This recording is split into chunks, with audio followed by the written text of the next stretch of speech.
श्रीशैलेशदयापात्रम् देवत्यादिगुणान्नममितीन्द्रप्रवणम् वन्दे रम्यजामातरम् मुनिम् लक्ष्मीनाथसमारम्भाम् नारयामुनमध्यमामप्रदानार्यपर्यन्ताम् वन्दे गुरुपरम्पराम् यो नित्यमच्युतपदाम् भुजयुग्मयुग्मव्यामोहदत्तरितराणि कृणाय मेने अस्मत्पुरोर्भगवतोऽस्य दयैकसिन्धो रामानुजस्य शरणम् प्रपद्ये माता पिता युवतयस्तनया विभूतिः सर्वम् यदेव नियमेन मदन्वयानाम् आद्यस्य न कुलपते कुलाभिरामम् श्रीमत्तरङ्गियुगणम् प्रणमामि मूर्ध्ना भूतम् सरश्च मरदार्पय भट्टनाथ श्रीभक्तिधारकुलशेखरयोगिवाहान् भक्तान्विदेवपरायतीन्द्रस्तात् श्रीमत्पराङ्कुलमुनिम् प्रणतोऽस्मि नित्यम्।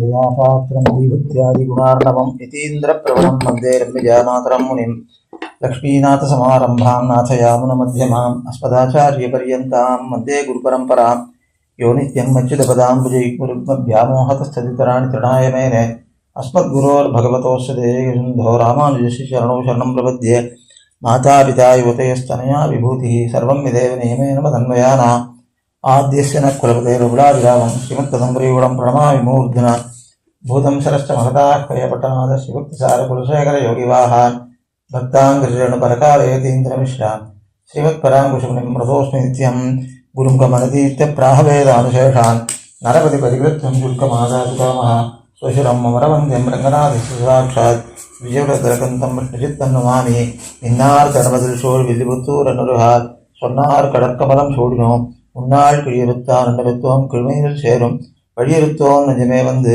பாண்டியன் கொண்டாடப்பட்டர்பிரான் வந்தானன்னு ஈண்டிய சங்கமெடுத்தூத வேண்டிய வேதங்களோது விரைந்து கிழியறுத்தான் பாதாங்கள் யாமுடைய 10. பெரியாழ்வார் திருமொழியில முதல் 10ல் 6ஆம் திருமொழி அதை அனுபவிக்கணும் என்ன ஜிஎஸ் சுவாமியினுடைய நியமனம். அந்த 6 பதிகங்கள் வரையிலும் என்ன சங்கதி என்பதை நாம் முதல்ல பார்க்க வேண்டும். சிவபதியான எம்பெருமான் அவாப்த சமஸ்த காமனாக ஸ்ரீவைகுண்டத்தில் எழுந்தருளிருக்கான். சமஸ்த கல்யாண குணாத்மகனாக இருக்கான். சர்வ ரக்ஷகனாக இருக்கான். சர்வேஸ்வரன் அவன் தமக்கு சந்நிகிதனாக வந்து சேர்றான். ஸ்ரீவில்லிபுத்தூரிலிருந்து மதுரைக்கு வந்து பாண்டியனுடைய சபையில பரதத்துவ நிர்ணயம் பண்ணினவாறே எம்பெருமான் இவரை ஆனை மேல ஏற்றி ஊர்வலமா ராஜா கூட்டு வரான். அப்பொழுது இவரிடத்துல இருக்கிற மகிழ்ச்சியினால கருடாருடனாக எம்பெருமான் சேவை சாதிக்கிறான். இப்படி எம்பெருமான் சேவை சாதிக்கிறானே என்ன தன்னுடைய வைபவம் நெஞ்சில படல ஆழ்வாருக்கு. காலாதீதமான வஸ்து காலம் நடையாடுகிற தேசத்திலே இப்படி தோற்றுகிறதே, இதற்கு என்ன ஆபத்து வருமோ, எல்லாருடைய கொள்ளி கண்களும் படுமே என்ன அவருக்கு எம்பெருமானிடத்துல பரிவு மிகுந்து ஏற்படுறது. அதனால அந்த திருப்பல்லாண்டு என்கிற மங்களாசாசன கிரந்தத்தை முதலே அருளி செய்கிறார். இப்படி அந்த எம்பெருமான் சந்நிகிதனான அளவிலே என்ன பண்ணணும் அப்படின்னா, பிரணவத்துல பகவான் ரக்ஷகன், ஜீவாத்மா ரக்ஷன் என்று சொல்லப்பட்டிருக்கு. அப்பொழுது தனக்கு வேணுங்கிற அபேட்சிதங்களை அவன்கிட்ட பெற்றுக்கொள்ளலாம். அது தோணவே இல்லை அவருக்கு. அப்படி தமக்கு அவனை ரக்ஷகனாகவும் தம்மை அவனுக்கு ரக்ஷபூதனாகவும் அனுசந்திக்கணும். பிரணவத்தில் அதுதான் சொல்லியிருக்கு. அகாரவாத் வாட்சன் யாரு? அவரக்ஷணேன்ற தாத்து நிஷ்பன்னமான அகாரம் ரக்ஷகனுக்கு வாச்சகமாகுது. மகாரம் ஜீவனை சொல்றது, ரக்ஷனான ஜீவனை சொல்றது. அப்படி அந்த அவனை ரக்ஷகனாகவும் தன்னை ரக்ஷனாகவும் அனுசந்தித்து தன்னுடைய சேஷத்துவத்துக்கு அனுரூபமான விருத்தி விசேஷங்களில் அவன் திருவடிகளிலே அந்த விருத்தி விசேஷங்கள்னா கைங்கரியங்கள் அவத்தை செய்வதற்கு பிராப்தி உண்டாயிருக்க, அது அமைந்திருக்க அப்படி பண்ணல இவர். அவனுடைய சர்வரக்ஷகத்வாதிகளை, சர்வரக்ஷகத்துவம், சர்வ காரணத்துவம் இவற்றையெல்லாம் அனுசந்திப்பதற்கு முன்னே, நினைப்பதற்கு முன்னே முகப்பிலே உண்டான சௌந்தர்யாதிகளிலே எதிரில் தோற்றுறது பகவானுடைய சௌந்தர்யம், அவனுடைய மார்தவம், இதுதான் அவருக்கு தோன்றது. மிருதுத்தன்மை அது தோன்றதுனால அவர் என்ன பண்றார், அவனை குழைச்சரக்காக நினைக்கிறார். அப்படின்னா ரக்ஷ வஸ்துவாக நினைக்கிறார். பையில் இருக்கிற சரக்கு அது நம்ம தான் ரட்சிக்கணும், குழைன்றது பை. அந்த மாதிரி பகவானை தனக்கு ரக்ஷ வஸ்துவாகத்தான் அவருக்கு எம்பெருமான் தோத்தரான். அப்பொழுது காலாதீதமான வஸ்து காலம் சாம்ராஜ்யம் பண்ணும் தேசத்திலே வந்து சந்நிகிதமாவதே இவ்வஸ்துவுக்கு என்ன தீங்கு வருகிறதோ என்னும் பயத்தாலும் அவனை ரக்ஷபூதனாக நினைத்து தாம் ரக்ஷகராய் நின்று மங்களாசாசனம் பண்ணுகிறார். அந்த அளவிலே உபய விபூதி யுக்தனான நிலையிலே மங்களாசாசனம் பண்ணினார். முதல்ல அது இல்ல, அது போடல அவருக்கு. அவன் சம்சாரி சேதன ரட்சணார்த்தமாக பிரதிகூல பூயிஷ்டமான இந்த தேசத்திலே வந்து அவதரிக்கிறானே, அப்பொழுது செய்த சேட்டிதங்களை எல்லாம் அனுசந்திக்கிறார். அது எப்பவோ பண்ணினான் பெறுவான். அதீத காலங்களிலே அபதானங்களுக்கு அப்படின்னா அந்த செயல்களுக்கு உத்தர காலத்திலே வயிறறிகிறார். அப்படிப்பட்ட பிரேம சுபாவம் உடையவர் இவர். அப்போ நடத்தினியே, அந்த செயல் நடத்தினியே, என்ன கஷ்டப்பட்டியோ அப்படின்னு இப்பொழுது அவனுக்காக தான் பாடுபடுகிறார். அதுதான் அவ்வளவு பிரேமத்தினால அது விளையிறது. அந்த அவதார விசேஷங்களுக்கு மங்களாசாசனம் பண்ணுகிறார் திருப்பல்லாண்டில. அப்படி பண்ணினார். அந்த அவதார காலத்துல பண்ணின சேட்டித்தங்களுக்காக மங்களாசாசனம் பண்ணினார். அது தன்னிலும் அந்தியம்போதில் அரியுருவாகி அப்படின்னு எம்பெருமான் அழித்தான். பந்தனை தீர, பந்தனைன்றது சின்ன குழந்தைகளுக்கு ஏற்படக்கூடிய ஒரு சங்கோச்சம். ஏதாவது இவைகளால, அதாவது சாயங்கால வேளையில பேய் பிசாசுகள் இருக்கும், அசுரர்களுடைய நடமாட்டம் இருக்கும்னு சாஸ்திரம் சொல்றது. அதுகளால ஏதான வாட்டம் வருமோ.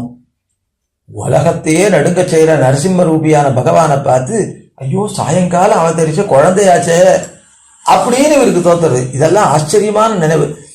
அப்போ பந்தனை தீர அப்படின்னு அதான் பெரிய திருப்பல்லாண்டில் அருள் செய்யற. அப்பொழுது அப்பொழுது இருக்கக்கூடிய துஷ்ட சத்துவங்களாலே, துஷ்ட பிராணிகளான பேய் பிசாசங்களாலே இவனுக்கு ஒரு வாட்டம் வரப்படாதுன்னு ஒரு பல்லாண்டு பாடுகிறார், மங்களாசாசனம் பண்ணுகிறார். அதனால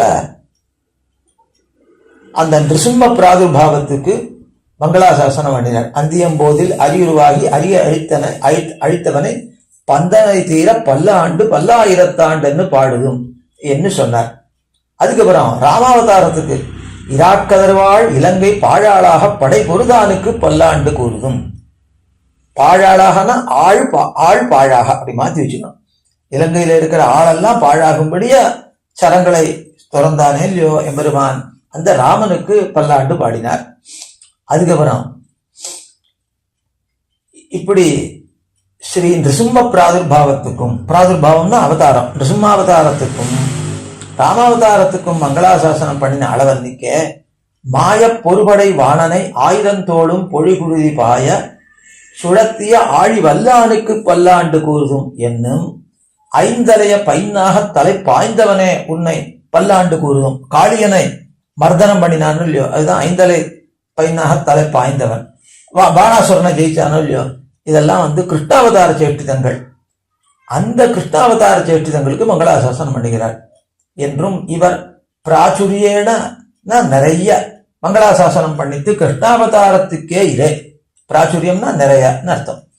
ஆழ்வார்கள் எல்லாரும் கிருஷ்ணாவதாரம் என்னவாறே போற மண்டி இருப்பார்கள், மிகவும் ஈடுபட்டிருப்பார்கள் அர்த்தம். அதுக்கடி அல்லாத அவதாரங்கள் போல அன்னிக்கே சமகாலம் ஆகையாதே. ஏன்னா ரொம்ப பக்கத்துல இருக்கு இந்த கிருஷ்ணாவதாரம், அதனால சமகாலம் மாதிரி தோத்துறது இவளுக்கு. ஒரு 1,08,000 வருஷம்தான் முன்னால. மற்ற அவதாரங்கள்லாம் பார்க்கறச்சே ரொம்ப பழமையானவை. அதனால ஒரு செவ்வாய்க்கிழமை முற்படப்பெத்திலும் பாவியன் பல்லிலே பட்டு தெரிப்பதே என்னும் இழவும். ஒரு செவ்வாய் கிரகத்தினுடைய சஞ்சாரம் அவ்வளவுதானே, ஒரு 1,08,000 வருஷம். அது சின்ன காலம். அது ஏன்னா ராமாவதாரம் இந்த மன்வந்தரத்துல 24வது சதுரயுகத்துல ஏற்பட்டது. இப்பொழுது நாம் இருக்கிறது 28வது சதுரயுகத்துல. மத்ஸ்ய புராணம் மேலே 24வது சதுரயுகம் சொல்றது. அப்ப 24வது சதுரயுகம் அப்படின்றச்ச 25, 26, 27 பூர்ணமா 3 சதுரயுகங்கள் போய்விட்டன. அப்புறம் இப்போ இந்த சதுரயுகத்துல 3 யுகங்கள் போய்விட்டன. அப்போ ஒரு சதுரயுகத்துக்கு 43,20,000 வருஷம். அப்ப அது 3ஆல பிரிக்கனா 1 கோடி வருஷத்துக்கு மேல அந்த 3 சதுரயுகமே ஆறுது. அதுக்கு அப்ப 24வது சதுரயுகத்துல மத்திய பாகத்துல அவதரிச்சிருந்தா அதுல சில லட்சங்கள், பல லட்ச வருஷங்கள் போயிடும். இதுலயும் இந்த கிருதத்திரேதா துவாபரன்றதுனால சில லட்ச வருஷங்கள் போயிடுது. கிருதயுகத்துக்கு 14,40,000 வருஷம், திரேதாயுகத்துக்கு 10,80,000 வருஷம். அப்ப 14 10 24 வச்சுட்டாலும் இன்னும் ஒரு லட்சம் அதிகமாகும், 25 லட்சம் ஆகும். அதுக்கு மேல துவாபர யுகத்துல ஒரு 7,20,000 வருஷம். அப்ப 25 32 அப்படி வந்துடும். கலியுகத்துல இப்பதான் இது வருது. நடுவில் சந்தி காலங்கள்லாம் இருக்கு. எல்லா யுகங்கள்லயுமே சந்தி காலங்கள் இருக்கு. அந்த மாதிரி பார்க்கறச்சு அது எப்படியும் ஒரு 900 வருஷம் வரும்போது இல்லை 1000 வருஷம் வரலாம். 1000 தேவ வருஷம் வந்ததுன்னாக்கா அது ஒரு 3,60,000 வருஷம் வரும். அதனால இதெல்லாம் சேர்த்தா அப்போ ஒரு 30 லட்சம் வருஷம் இதுல இருக்கலாம், அதுல ஒரு 30 லட்சம் வருஷம் அதுல இருக்கலாம். அப்படின்னா இப்போ இந்த 3 சதுரயுகங்களுக்கு 43,20,000 3ஆல இருக்குன்னா 3 9 1 1,20,00,000, அப்புறம் ஒரு 30 லட்சம் வருஷங்கள், இன்னொரு 30 லட்சம்னா ஒரு கிட்டத்தட்ட 2 கோடி. அது கொஞ்சம் மேல இருக்கலாம், இல்லை குறவோ, அது மாதிரி வரும். அவ்வளவு வருஷங்கள் முன்னால ராமாவதாரம். அதுக்கு இந்த கிருஷ்ணாவதாரம் அப்படி இல்லை, 1,08,000 வருஷம் முன்னாலதான் இது நடந்தது. அதனால ஆழ்வார்கள்லாம் கலியுகத்தினுடைய ஆரம்பத்தில் அவதாரம். அதனால இப்போ இது ரொம்ப பக்கத்துல இருக்கு. அதனால இந்த பாவியனுக்கு பல்லில் பட்டு தெரிப்பது, பல்லுல இனிய தின்பத்தை போட்டு கீழே வந்துருச்சுன்னா எடுத்து சாப்பிட முடியாது. அந்த மாதிரி பக்கத்துல இருந்து இப்போ எடுத்து அனுபவிக்க முடியலையே என்ன கிருஷ்ணாவதாரத்தை நினைச்சு சொல்லுகிறார்கள். இன்னும் இழவும் பரிவர் தேட்டமான அவதாரம், பரியற வேண்டிவா தேவையா இருக்கிற அவதாரம் இதுதான். ராமாவதாரத்துல தமப்பனார் சம்பராந்தகன், சம்பரன் என்ற அசுரனை கொன்றவர், அவ்வளவு பெரிய மகாவீரர். அதுக்கப்புறம் பிள்ளைகள் தாங்களும் ஆண் புலிகள். அந்த குடிதானே வன்னிய மறுத்திருப்பதொரு குடி, அப்படின்னா எதிரிகள் எல்லாம் ஜெயிச்சிருக்கிற குடி. இவை எல்லாம் மிகையாம்படி குணத்தாலே நாட்டையெல்லாம் ஒரு மார்வெழுத்தாக்கி கொண்டு இருப்பார்கள். அப்படின்னா இவனுக்கு அடிமையாகும்படி மார்விலே இவர்கள் நாமத்தை எழுதி கொள்ளுவார்கள் ஜனங்கள். அந்த மாதிரி அடிமையாக தங்களை கொடுத்திருப்பார்கள். அவ்வளவு எல்லாரையும் ஈடுபடுத்தியிருக்கிற பிள்ளைகள் தான் 4 பேருமே ராமாவதாரத்துல. ஆகையாலே எதிரிகள் என்கிற சப்தமே இல்லை இங்க நன்னிக்கே. இங்க யாரு தமப்பன் ஒரு சாது விருத்தன், யாரு இந்த நந்தகோபன். பிறந்ததும் கம்சனுடைய சிறைக்கூடத்துல அவன் பெரிய விரோதி. வளர்ந்ததும் அவன் அகத்தருகே திருவாய்ப்பாடியில் தானே வளர்ந்தான் பெருமான். கம்சனுக்கு ரொம்ப பக்கத்துல ஒரு நதிய இந்த பக்கம் தாண்டினா அந்த பக்கம் அந்த ஆயிரப்பாடி, இந்த பக்கம் மதுரா அப்படி இருக்கு. அதனால அந்த வடக்கு நோக்கி வந்தா ஆயிரப்பாடி, தெற்க அந்த மதுரா நகரத்துல இருந்து நடுவுல நதி. நடுவுல நதின்றது வடக்க நதி, அந்த அதுக்கும் வடக்க அந்த திருவாயிரப்பாடி கொஞ்சம் தூரம் தான் அது. அதனால அவ்வளவு பக்கத்துல அங்க வளர்ந்தான் பெருமான். ஸ்ரீ பிருந்தாவனத்திலே எழும் பூண்டுகள் அகப்பட அசுரமயமாய் இருக்கும். எல்லாம் கம்சன் நினைச்சிருக்கான், அசுரமயமாவே எல்லாரும் இருக்கா. ஒரு தாயின்னு நினைச்சு பால் குடிக்க நினைச்சா அவள் பூத்தனை பெரிய ராட்சசி, அவள் சேர்றா. ஒரு ரட்சகமாக ஒரு சகடத்தை கட்டி வச்சு அது கீழே குழந்தைய விட்டுருந்தா அது அசுராவேஷம் போட்டு இழுத்துட்டு போயிடுறது. அப்புறம் திருநாவர்த்தன்றவன் அப்படியே சுழல் காத்து அப்படியே குழந்தைய தூக்கிட்டு போறான். அதனால எது எப்படி இருக்குன்னு தெரியல. ஒரு மரம், ஒரு விளாமரம் இருக்கு, அதுல விளாங்கனி இருக்கு, இது ஒரு சின்ன கன்று அப்படின்னு நினைச்சா இந்த கன்றுல அசுரன் பூந்திருக்கான். அந்த விளாமரத்துல இருக்கிற கனியில விளாம்பழத்துல அசுரன் பூந்திருக்கான். இப்படி எங்க பார்த்தாலும் அசுரர்கள் நிறைஞ்சிருக்கா. அதனால இவர் கிருஷ்ணாவதாரத்தான் ரொம்ப பரியணும்னு ஆழ்வார்களுக்கு தோத்துறது. இவருக்கும் அந்த மாதிரிதான் இருக்கு. இப்படியானால் வயிறு எறியாமல் இருக்க மாட்டார்கள் இவர்கள் ஆழ்வார்கள். அப்படி இருக்க மாட்டார்கள். அவர்கள் எல்லாரையும் போல அல்லவிலே கிருஷ்ணாவதாரத்திலே இவருக்கு உண்டான பிராவண்யம். எம்பெருமான் நகரத்தில் எப்படி பிராவண்யம் இருக்கிறார்? விட்டுசித்தன் மனத்தே கோயில் கொண்ட கோவலன். கோவலன்னா கோபாலன் என்ன அர்த்தம்? இந்த பெரியாழ்வார் நெஞ்சகத்திலே கோயிலாக அதை கொண்டிருக்கான் பெருமான். என்கிறபடியே தான் பிறந்தபடியும் வளர்ந்தபடியும் இவரை கொண்டு கொள்கைக்காக அவன் இவர் திருவுள்ளத்திலே குடிகொண்டிருக்க. அப்படின்னா இவர் அனுபவிப்பதால் சத்பாவயுக்தமாக ஆக்கிக் கொள்வதற்காக இவர் அனுபவிச்சாதான் தான் பிறந்ததோ வளர்ந்ததோ சத்பாவயுக்தமா ஆகும். பெருமானுக்கு அவ்வளவு ஒரு அபிமானம் ஏற்படுறது. அதுக்காக இவர் அனுபவிக்கணுன்றதுக்காக இவர் திருவுள்ளத்துல குடிகொண்டிருக்கான். ஆழ்வாரும் அனுபவிக்க கேட்கவே வேண்டாம். போகத்தில் வழுவாத புதுவையர்கோன் எம்பெருமான பத்தின போகத்துல பூர்ணமா அனுபவிக்கிறார். அது எல்லா பருவங்களையும் அனுபவிக்கிறார். அதனால அந்த வழுவாத போகத்திலே வழுவாத புதுவையர்கோன் என்னும்படி அவதார அனுபவமாகிற போகத்தில் நின்னும் வழுவாதபடி கண்ணன் கேசவன் நம்பி பிறந்தினில் என்று அவதார சமயமே தொடங்கி அதில் உண்டான ரசமெல்லாம் தாமே முத்தூட்டாக அனுபவித்தார்களே. இனி இவ்விஷயத்தில் பரிவிலே வந்தால் அவர்களுக்கு அந்த பரிவு காதாச்சித்கமா இருக்கு, இவருக்கு நித்தியமாக இருக்கு. இப்படி இந்த கிருஷ்ணாவதார அனுபவாதிகளிலே அனுபவம், அதை பேசுதல், அதுக்கப்புறம் அதை மற்றவர்களை அதில் ஈடுபட சொல்லுதல், இவைகள்லாம் இருக்கும் இல்லையோ. இவைகளிலே பிரவருத்தரான இவர் அதில் ஈடுபட்ட ஆழ்வார் இவ்வவதாரத்துக்கு அடி சொல்லுகிற விடத்தில் திருக்கோட்டியூர் நம்பி அதாவது திருக்கோட்டியூர் தொடங்கி சொல்றார். அந்த திருக்கோட்டியூரில் நின்றும் வந்து பிறந்தான்னு சொல்றார். அது என்னத்துக்காக அப்படி சொல்றார் அப்படின்னா, அங்கே உலக வெள்ளனையானாக பள்ளி கொண்டிருக்கானே, அப்படிப்பட்ட ஸ்தலம் அது. அவன் அதுக்கு முன்னால க்ஷீராப்தியில இருந்தான். அந்த க்ஷீராப்தியில இருந்துட்டு இங்கே ஏஷ நாராயண ஸ்ரீமான் க்ஷீரார்ணவனிகேதனஹா நாகபரியங்க முத்துருஜ ஹியாகதோ மதுராம்புரியும் என்று க்ஷீராப்தியிலிருந்து மதுராபுரியில அவதரித்தருளினான் எம்பெருமான். அவனே தான் இங்க இருக்கான். தர்மி ஏகமாக தானே இருக்கு. அதனால தர்மி ஐக்கியத்தாலே இந்த உரகமல்லணையானாய் பள்ளி கொண்டருளின ஸ்தலம் இவன். அப்ப உரகம்னா பாம்பு, அதுதான் ரொம்ப மிருதுவா இருக்கு. அப்போ பாம்பு என்கிற மிருதுவான படுக்கையில பள்ளி கொண்டருளின ஸ்தலம் இந்த திருக்கோட்டியூர். அதனால அவனைதான் க்ஷீராப்திநாதன். அதுக்கு மேல அவர்களெல்லாம் கோஷ்டிபுரம்னு தேவர்கள்லாம் ஒன்று சேர்ந்திருக்கா. அவர்களுக்காகத்தானே கிருஷ்ணாவதாரம் பெருமான் பண்ணான். அதனால இந்த கிருஷ்ணாவதாரத்தை அனுபவிக்கிறச்ச இதுவும் கோஷ்டிபுரம்னு பேர் இருக்கு.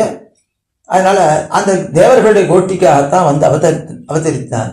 அதனால இந்த கோஷ்டிபுரத்தில் இருக்கிற எம்பெருமான் விஷயமான அனுபவத்தில் ஆரம்பிக்கிறார் இந்த பெரியாழ்வார் திருமொழியை. அதனால ரக்ஷண சிந்தை பண்ணிட்டு தான் க்ஷீராப்திநாதனாக சயனித்துக் கொண்டிருக்கான் க்ஷீராப்தியில. அவன் தேவர்கள் கோட்டியில இவர்களுடைய ரக்ஷண சிந்தை பண்ணினமை தோத்தும்படிதான் இங்கே திருக்கோட்டியூர்லையும் பள்ளி கொண்டிருக்கான். தேவர்கள்லாம் அங்கேயும் இருக்கா. அப்படிப்பட்ட ஸ்தலமாகையாலே ஐக்கியத்தை பத்தவும், அப்புறம் அல்வழக்கொன்னும் ஒண்ணுமில்லா அணிகோட்டியர்கோன் என்று தமக்கு மங்களாசாசனத்துக்கு சககாரியா இருக்கிறவர் செல்வ நம்பி. அல்வழக்கு, அந்த அல்வழக்குன்னா ஆத்மாவுக்கு வரக்கூடாத தீங்குகள், ஆத்மாவுக்கு அபதய பிரவருத்திகள், வரக்கூடாத தீயவைகள். அந்த தீயவைகள்னா தவறான சஞ்சாரங்கள். அதாவது அனன்யார்க சேஷத்துவம் ஆத்மாவுக்கு இருக்கணும். அதுக்கு பதிலாக அந்நியசேஷத்துவம் அது வரக்கூடாது. அது அந்நியசேஷத்துவம்ன்றது அல்வழக்கு. அனன்ய சரணத்துவம், வேறொரு எம்பெருமானை தவிர வேறொருவரை தனக்கு ரட்சகமாக, அதாவது தனக்கு உபாயமாக பத்தக்கூடாது, அது இருக்கணும். அப்ப அந்நிய சரணத்துவம் வரக்கூடாது. அதுக்கப்புறம் அனன்ய போக்கியத்துவம், எம்பெருமானை தவிர வேறு வஸ்துவை என்ன பண்ணக்கூடாது, போக்கியமாக கொள்ளக்கூடாது. இப்ப அந்நிய போக்கியத்துவம் அதுவும் கூடாது. அந்த அந்நிய போக்கியத்துவம்ன்றதும் அல்வழக்கு, அதுவும் இல்லாதவர் இந்த செல்வ நம்பி. இது மாதிரி ஆத்மாவுக்கு வரக்கூடிய அல்வழக்குகள், அதாவது தவறான சஞ்சாரங்கள் எதுவும் இல்லாதவர் யாரு, இந்த செல்வ நம்பி. அதனால அனன்யார்க்க சேழத்துவம், அந்நிய சரணத்துவம், அந்நிய போக்கியத்துவம் என்ற நல்வழக்குகளிலே இருக்கிறவரே தவிர அந்நிய சேஷத்துவம், அந்நிய போக்கியத்துவம், அந்நிய சரணத்துவம் என்ற அல்வழக்குகள் இல்லாதவர். அப்படி அல்வழக்கு ஒன்றும் இல்லா அணி கோட்டியர்கோன் என்றும் தமக்கு மங்களாசாசனத்துக்கு சககாரியா இருக்கார் செல்வ நம்பி. அந்த செல்வ நம்பியோட திருக்கோட்டியூர் பிரசுதமாகையாலே இவருக்கு ரொம்ப உகப்பா இருக்கு. அந்த விபவாவதார அனுபவத்தை இங்கே காட்டிக்கொண்டு எம்பெருமான் செயல்திருக்கிறான் என்று ரொம்ப உகப்பை பத்த இவருக்கு திருக்கோட்டியூரை இந்த திரு அவதார கந்தமாக, கந்தம்னா கிழங்கு, எம்பெருமான் அவதரித்ததற்கு ஒரு கிழங்காக இருக்கிற இடம், அதுல அவன் அவதரித்தான் என்று அருளி செய்கிறார். இதுல இப்படி கிருஷ்ணாவதார ரசத்தை தான் அனுபவிக்கிறார். திருக்கோட்டியூர் அனுபவம் தொடங்கி கிருஷ்ணாவதார ரசத்தை அனுபவிக்கிற அளவில் ரிஷிகளை போல கரையிலே நின்று அவதார குணச்சேஷ்டங்களை சொல்லி போக எண்ணிக்கை பாவனா பிரகரிடத்தாலே, அப்படியே நினைவின் முதிர்ச்சியினாலே கோபஜன்மத்தை ஆஸ்தானம் பண்ணி தானே ஒரு கோபரா ஆயிட்டார். அப்படி ஸ்வீகாரம் பண்ணி, ஆஸ்தானம் பண்றதுன்னா ஸ்வீகாரம் பண்றது. அப்ப கோபஜன்மத்தை ஸ்வீகாரம் பண்ணி யசோதாதிகள் சொல்லும் பாசுரத்தை, அப்ப யசோதை என்ன, கோபிமார்கள் என்ன, அவர்கள்லாம் சொல்லும் பாசுரத்தை தாம் அவர்களாக பேசி அனுபவித்து சொல்லுகிறார் இந்த பெரியாழ்வார் திருமொழியில். அதுல இந்த முதல் 10, அந்த முதல் 10ல முதல் பதிகம் என்ன சொல்றது அப்படின்னா, பெரியாழ்வார் திருமொழிக்கு இப்படி அவர்களுடைய பாவத்தை எல்லாம் தாம் ஏற்றுக்கொண்டு அனுபவிக்கிறார் அப்படின்னு முதல் 10க்கும் விஷயமா ஆகலாம். அதுவே இப்பொழுது முதல் 10ல முதல் பதிகம் இருக்க, அது என்ன சொல்றது அப்படின்னு கேட்டா, எம்பெருமான் திருவவதாரம் பண்ணினான். திருவவதாரம் பண்ணின அளவிலே திருவாய்ப்பாடியில் உள்ள பல உபலாலனங்களை பண்ணுகிறார்கள். அவர்கள் பண்ணின உபலாலனாதிகளை அனுசந்தித்து இனியராகிறார் இந்த முதல் திருமொழியில். உபலாலனங்கள் அப்புறம் ஆதின்றதுனால உபலாலனம்னா கொண்டாட்டம், அதுக்கப்புறம் அந்த கொண்டாட்டம்னா அவனை பலவிதமா ஸ்தோத்திரம் பண்றது, அதுக்கப்புறம் மகிழ்ச்சி அதை வெளிப்படுத்துறது, அதுக்கப்புறம் விளையாடுறா ஒருத்தரோட ஒருத்தர் எம்பெருமான் அவதரிச்சதுனாலையும் சேற்றுத்தங்களை கடத்துறதுனாலையும் இவர்களே விளையாடுறா. இவைகளையெல்லாம் பேசி இனியராகிறார் இந்த திருமொழியில், முதல் திருமொழியில். அதுக்கு மேலே 2ஆம் திருமொழி நாம அனுபவிக்க போறது 6வது திருமொழி. ஆனா இப்போ சங்கதி இப்படி சொல்லிட்டு வந்தா அந்த இடத்துல அது நன்னா அனுபவியமா ஆகும். அப்ப சங்கதி அப்படின்ற சப்தத்துக்கு அர்த்தம் என்னன்னா, அனந்தராபிதேய நிஷ்ட அனந்தராபிதான காரணபூத சம்பந்த விசேஷா. அனந்தராபிதேயம்னா அடுத்து சொல்லப்பட போறது. அந்த இடத்துல அனந்தராபிதேயத்துல இருக்கக்கூடிய அனந்தர அபிதானம், அதை அடுத்து சொல்லுவதற்கு காரணமா இருக்கக்கூடிய சம்பந்த விசேஷம். அப்ப பூர்வம் எது அபிதேயமா ஆயிடுத்தோ, அபிஹிதமா இருக்கோ, அப்ப அபிஹிதத்தோட அபிதேயமா இனிமே அபிதேயமா இருக்க போறதுக்கு என்ன ஒரு சம்பந்தம் இருக்கோ அந்த சம்பந்தத்தாலே தான் அடுத்ததே சொல்லப்படுறது. அந்த சம்பந்த விசேஷத்துக்கு சங்கதி என்று பெயர். இப்ப அந்த சங்கதிகள் பலவாறா இருக்கலாம். ஹேத்துதா சங்கதி அப்படின்னு ஒண்ணு. அப்படின்னா அர்த்தம், பூர்வம் ஒரு விஷயத்த சொல்லியிருந்தா அதனுடைய காரணத்தை அடுத்த பதிகம் சொல்லலாம். அப்ப என்ன வரும்? காரிகாரன் பாவ சங்கதி. அதனால அதை பொதுவா ஹேதுதா சங்கதி என்று சொல்லலாம். அதுக்கப்புறம் இல்லைன்னா முன்னால ஒன்னும் காரியமா இருந்து பின்னால இருக்கிறது காரணமா இருக்கலாம், இல்ல முன்னால இருக்கிறது காரணமா இருக்கலாம், அதனுடைய காரியத்தை பின்னால சொல்லலாம். எப்படி சொன்னாலுமே அது ஹேதுதா சங்கத்தின்னு பேர்.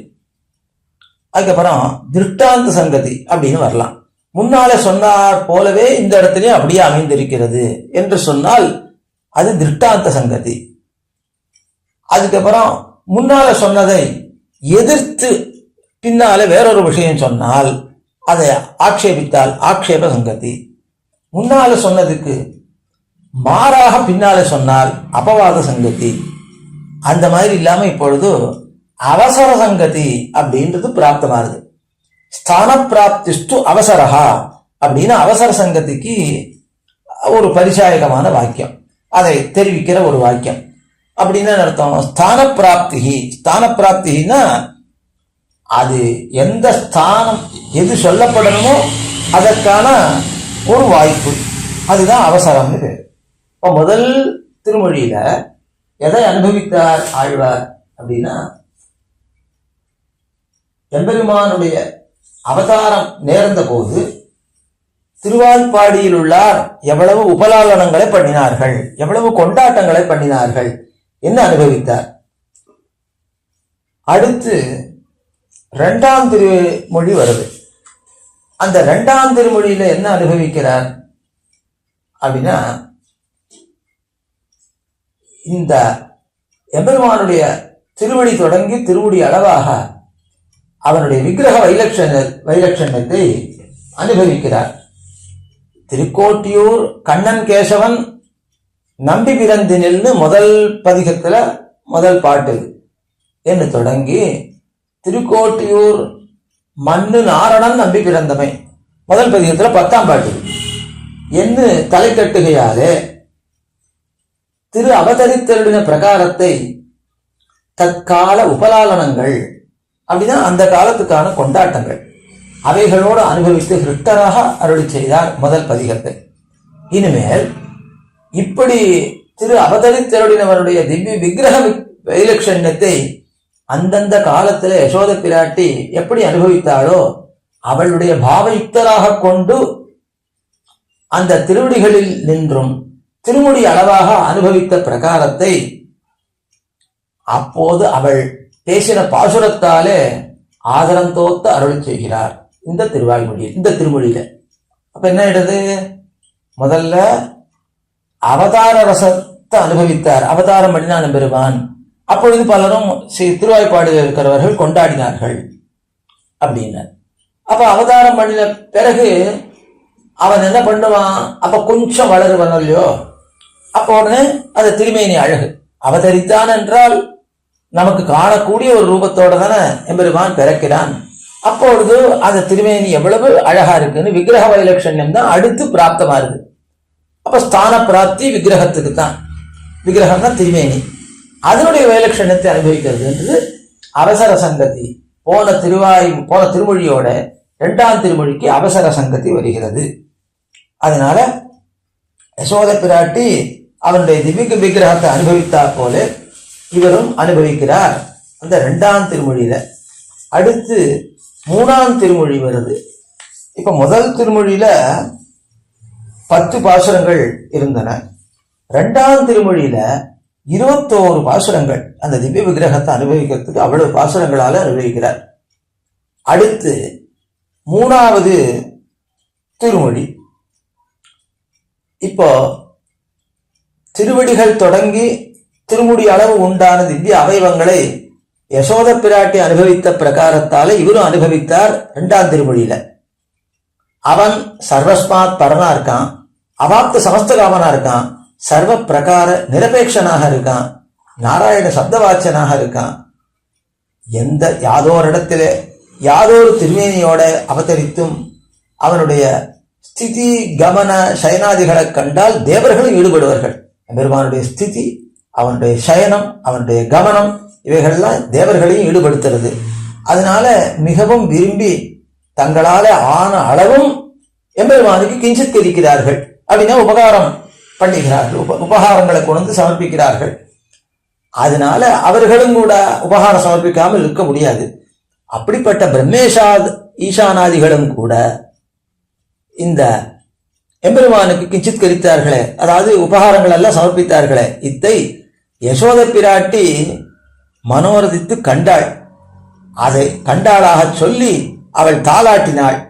தாலாட்டுறதுன்னா நாவசைத்து பாடுதல் அப்படின்னு அர்த்தம்.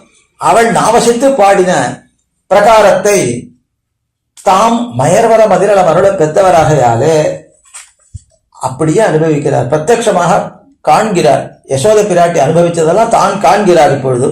அப்படி மிகவும் உகந்து அவனுடைய மேன்மையையும் நீர்மையையும், அதாவது சௌலபியத்தையும் பரத்வத்தையும் சௌலபியத்தையும் அனுபவிக்கிறார் மூணாம் திருமொழியில். அடுத்து 4ஆம் திருமொழி.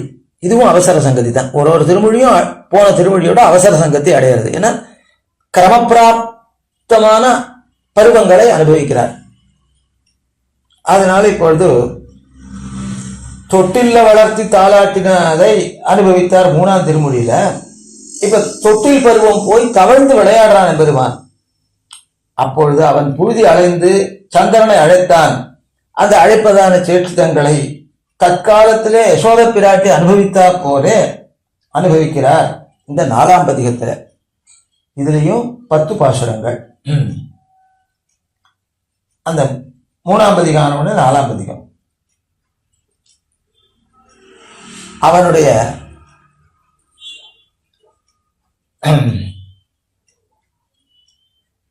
சந்திரனை அழைப்பதான பிரகாரத்தை யசோதை அனுபவித்தாள். அவன் புழுதி அடைந்து சந்திரனை அழைப்பதான பிரகாரத்தை யசோதை அனுபவித்து அவனுக்கு உகப்பாக சந்திரனை வர சொல்லி தான் பலகாலும் சந்திரனை அழைக்கிறாள் யசோதை. அதை தாமும் அனுபவபூர்வகமாக பேசி இனியராகிறார் 4ஆம் திருமொழியில்.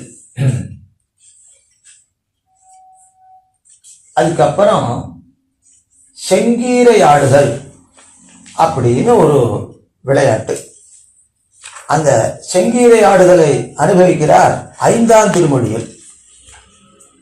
இப்ப 4ஆம் திருமொழியில அவன் நிலாமுத்தத்திலே அப்படின்னா அந்த சந்திர கிரணம் இருக்கிற இடத்துல அந்த முத்தத்தில இருந்து, முத்தம்ன்றது சூரிய ஒளி சந்திர ஒளியும் வரக்கூடிய ஒரு இடம் வீட்டுக்குள்ளேயே, அப்படிப்பட்ட முத்தத்தில இருந்து புழுதி அடைந்து அம்புலியை அழைப்பதானபடியே சந்திரனை அழைக்கிறதானபடியே யசோத பிராட்டி தான் அனுபவித்து அவை தன்னை சந்திரனை பார்த்து சொல்லி இவனோட விளையாட வேண்டி இருந்தாயாகில் விரைந்து வா என்று பல ஹேத்துக்களாலும் அந்த சந்திரனை அழைக்கிறாள். அந்த பிரகாரத்தை தாமும் பேசுறார் பெரியாழ்வார். பிற்காலமாயிருக்க செய்த அப்ப கூட தற்காலம் போல அவனுடைய அந்த சேட்டிதத்தை அனுபவித்தாரா என்னார். இனிமேல் அவனுடைய பருவத்துக்கு ஈடாக அவனை செங்கீரை ஆடுகிறது காண வேண்டும் என்று ஆசைப்பட்டு அவனை பலபடியாக புகழ்ந்து எனக்கு ஒரு கால் நீ செங்கீரை ஆட வேண்டும் என்று பலகாலம் அபேட்சிக்கிறார். அப்படி அந்த சேற்றிதத்தை அவள் அனுபவித்தபடியை தாமும் தற்காலம் போல அனுபவித்து அவள் பேசினார் போல பேசி இனியராகிறார். இந்த 5ஆம் திருமொழியில் செங்கீரை என்றால் தாய்மார் முதலானார் பிள்ளைகளை தாங்களே அசைத்து அசைத்து ஆடுவிக்கிறார்கள். அப்படி ஆடுவிக்கக்கூடிய ஒரு செயல்தான் செங்கீரை ஆடுதல். அதனால அந்த செங்கீரை ஆடும் பருவத்துல செங்கீரை ஆடுன்னு சொல்லி எம்பெருமானை அழைத்து அனுபவிக்கிறார். அதுக்கு அடுத்தது இப்ப நமக்கு அனுபவிக்க வேண்டிய திருமொழி 6ஆம் திருமொழி. இதுல கீழே செங்கீரை ஆடுகிற அவனுடைய பால சேட்டிதத்தை, அதாவது மாதாக்களே அசைத்து ஆடுவிக்கிற ஒரு சேட்டிதத்தை அனுபவித்தார். தற்காலத்திலே யசோத பிராட்டி அவனை பிரார்த்தித்து அனுபவித்தாள். அதை போல மயர்வர மதுநல மருள பெற்றவர், பரிபூர்ணமாக பக்தி ரூபாபன்ன ஞானம் அருள பெற்றவர் பெரியாழ்வார். அதனால அந்த ஸ்நேகத்தை உடையராய் கொண்டு எம்பெருமானிடத்துல மிகுந்த ஸ்நேகம், யசோதைக்கு எவ்வளவு ஸ்நேகமோ அவ்வளவு ஸ்நேகத்தை உடையராய் கொண்டு, அதுக்கு மேலேயே இருக்கலாம், அப்படிப்பட்ட ஸ்நேகத்தை அவ்வளவு அன்பை உடையராய் கொண்டு தாமும் அனுபவித்தார் 5ஆம் திருமொழியில். இப்போ இனிமேல் சப்பாடி கொட்டுகை என்கிற பாலசேஷ்டிதத்தை அவள் அனுபவித்தா போல அனுபவிக்கிறார். சப்பாணி கொட்டுகைன்னா திருக்கரங்களாலே 2 திருக்கரங்களையும் தட்டி கொண்டு செய்யும் ஒரு விதமான நர்த்தனம்.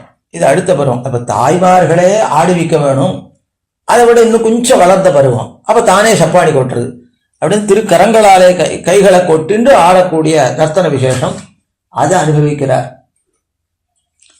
இந்த சப்பாணி கொட்டுதல் என்பதை சொல்லக்கூடிய இந்த 6வது திருமொழியில அந்த பாலசேஷ்டிதத்தை செய்ய வேணும், சப்பாணி கொட்டுகையாகிற பாலசேஷ்டிதத்தை செய்தர வேணும் என்று அவனை பிரார்த்தித்து அந்த சேஷ்டித ரசத்தை அவள் அனுபவித்தார் போல ஒரு சேஷ்டிதத்தை அனுபவித்த அளவில் பரியாப்தி பெறவாமல் அபினிவேஷ அதிசயத்தாலே அடுத்த சேஷ்டித ரசத்தை அனுபவிக்க ஆசைப்படுறார் இவர்.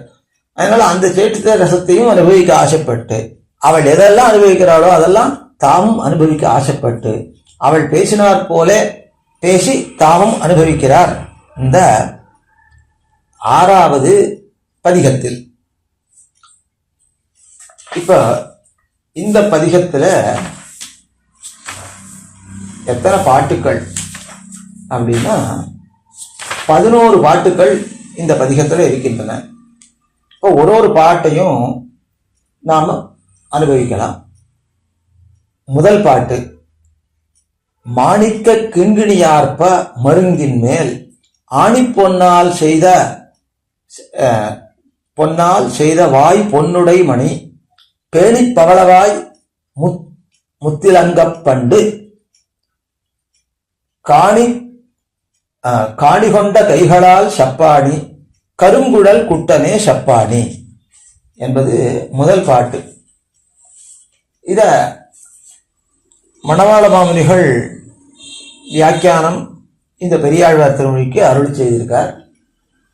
அதாவது எந்த பாசுரத்துக்கு மேல பெரியவாசன் பிள்ளை வியாக்கியானம் கிடைச்சதோ அதுவரையிலும் மணவாள மாமுனிகளுடைய வியாக்கியானம் தான்.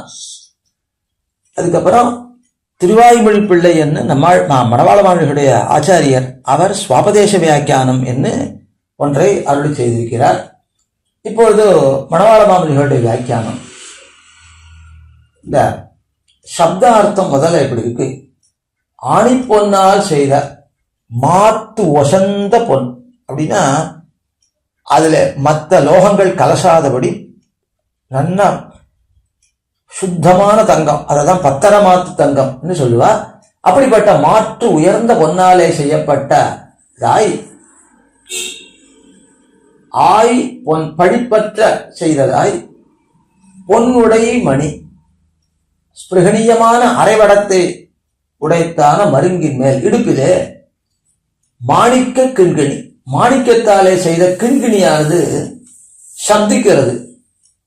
அதை விரும்பி விரும்பி பவளவாய் முத்து, பவளம் போன்ற திரு அதரமும் திருமுத்துக்களும் அதாவது பற்களும் இளங்க பிரகாசிக்கும்படி. அப்ப மந்தஸ்பிதம் பண்றான் பெருமான். அப்பொழுது இந்த பற்கள் பிரகாசிக்கின்றன. பண்டு காணி கொண்ட முன்காலத்திலே பூமியை மகாபலியினிடத்திலிருந்து நீரேற்று தானமாக பெற்றான். அப்படி பெற்றுக்கொண்ட கைகளால் திருக்கைகளாலே சப்பாணி கருங்குழல் கொட்டனே பிள்ளாய் சப்பாணி. அதாவது அந்த திருக்கரங்களாலே சப்பாணி கொட்ட வேணும், கிரியாவோட வச்சுக்கணும். அது அப்ப என்ன ஒரு நர்த்தன விசேஷத்தை பண்ண வேணும், கைகளை தட்டி கொண்டு நர்த்தன விசேஷம் பண்ண வேணும். கருங்குழல் குட்டனே சப்பாணி, கருத்த மயிர்வடைய குள்ளனே குட்டனேன்னா அந்த பிரம்மச்சாரி வேஷத்துல போய் சின்ன உருவத்தோட போனையே, அதோட எனக்கு நீ சப்பாணி கொட்ட வேணும், கைகளை கொட்டி ஆட வேணும். மாற்று எழும்பின பொன்னாலே, இது வியாக்கியான அருள்றார் மாமுனிகள். மாத்தெழும்பின பொன்னாலே அப்படின்னா மிகவும் பரிசுத்தமான பொன்னாலே சமைக்கப்பட்டதாய் படிப்பத்து அழகிதாய் இருந்துள்ள அரைவடத்தை உடைத்தான மருங்கின் மேலே, மருங்குன்றது இடுப்பு, அதன் மேலே மாணிக்க கிண்கிணியானது துவனிக்க, மாணிக்கத்துல கிங்கிணி பண்ணிருக்கா, ஒரு கிலுகிலுப்பேன்னு சொல்றது தமிழ்ல, அது துவனிக்க ஆய் பொன்னுடை மணி என்ற விடத்துல ஆய்தல்னா தெரிதலாய் படிப்பறுதலை சொல்லுகிறது. அப்ப படிப்பில்லாத பொன், பொன் என்று அழக சொல்லுகிறது.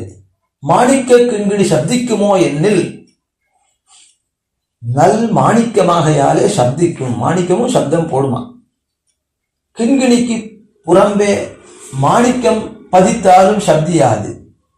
அதனால பின்னால பதிக்காம உள்ளுக்குள்ள வைத்தால் சப்திக்கும். பேணி இத்தியாதி.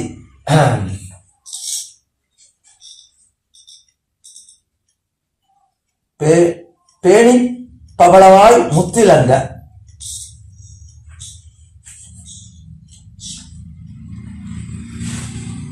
என்னுடைய நிர்பந்தத்துக்காக வந்திக்க விருப்பத்தோட பவளம் போல இருக்கிற திரு அதரமும் திருமுத்தும் பரபாகத்தாலே விளங்கும்படி, ஒன்னோடு ஒன்று வேற்று நிறமுடையதாகையாலே விளங்கும்படி ஸ்மிதம் செய்து கொண்டு அன்னிக்கே பேணி என்றது உன் திருமேனி அலையாதபடி பேணிக்கொண்டு நீ கொட்ட வேணும்னு சொல்ற. சப்பாணி கொட்டணும். இத்தால் தன் தன்னகாராதே ஆசிரியதற்காக தன்னை அழியமாறி காரியம் செய்யும் கை. அதன தன்னுடைய பெருமையெல்லாம் பார்க்காமல் ஒரு சின்ன குரல்னா குள்ளமான வடிவத்தோட போய் சுயப்பதியான தான் எல்லாருக்கும் கொடுத்து அவ்வளவு மேன்மையை உடையவனான தான் ஒரு இறந்து பூமியை பெற்றுக்கொண்டான். ஆசிரியதற்காக காரியம் பண்ணணும்னா தன்னை அழிய மாதிரி காரியம் பண்றான். தன்னுடைய மேன்மையெல்லாம் அழித்து கொண்டு காரியம் பண்றான். அப்படிப்பட்ட சௌலபியம் உடையவனே நீ சப்பாடி கொட்டி அருள வேணும். அந்த நர்த்தன விசேஷத்தை கையை கொட்டிட்டு நர்த்தன விசேஷத்தை ஆடி அருள வேணும் என்று பிரார்த்திக்கிறார் முதல் பாட்டுல. இரண்டாம் பாட்டு, பொன்னரை நானொடு மாணிக்க கிண்கிணி தன்னரையாட தனிச்சுட்டி தாழ்ந்தாட என்னரை மேனின் இழிந்துங்கள் ஆயரதம் மன்னரை மேல் கொட்டாய் சப்பாணி மாயவனே கொட்டாய் சப்பாணி. பொன் அரை நானோடு, பொன்னால் செய்த அரை நானோடு சேர்ந்த மாணிக்க கிண்கிணி, மாணிக்கத்தால் செய்யப்பட்ட கிண்கிணியானது தன் அறை ஆட தனக்கு இருப்பிடமான பிரதேசத்திலே, இந்த இடுப்பிலே அது சந்திக்கிறது. அது சந்திக்கவும் அத்விதீயமான, அதாவது தனி சுட்டி, அத்விதீயமான சுட்டியானது தாழ்ந்து அரைமேல் நின்று நெற்றியில் தாழ்ந்து அசையவும் என் அரைமேல் நின்று என்னுடைய இடுப்பில் நின்றும் இழிந்து இறங்கி உங்கள் தமப்பனாராய் ஆயர்தம் மண் இடையர்களுக்கு ராஜாவான நந்தகோபருடைய அரைமேல் மாயவனே, மடியிலிருந்து சப்பாணி கொட்டாய் விஸ்மயனியனே, ஆச்சரியபூதனே, என் மடியிலிருந்து அவர் மடியில போய் நீ சப்பாணி கொட்ட வேணும் அப்படின்னு பிரார்த்திக்கிறார். இரண்டாம் பாட்டு மாமல்கள் வியாக்கியானம். பொன்னாலே செய்யப்பட்ட திரு அரைநானோடே, அந்த அரைநான் கயிறு கட்டியிருக்கா, பொன்னாலே கட்டியிருக்கா எம்பெருமானுக்கு, அதோட சேர்ந்த மாணிக்க கிண்கிணியானது தனக்கு வாசஸ்தானமான பிரதேசத்திலே நின்று சப்திக்க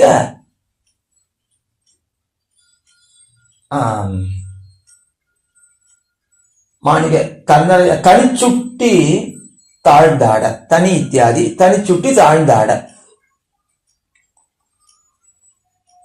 திருக்குழலில் சாத்தின அத்விதீயமான சுட்டியாகிற ஆபரணம் திரு நெத்தியிலே தாழ்ந்து அசைய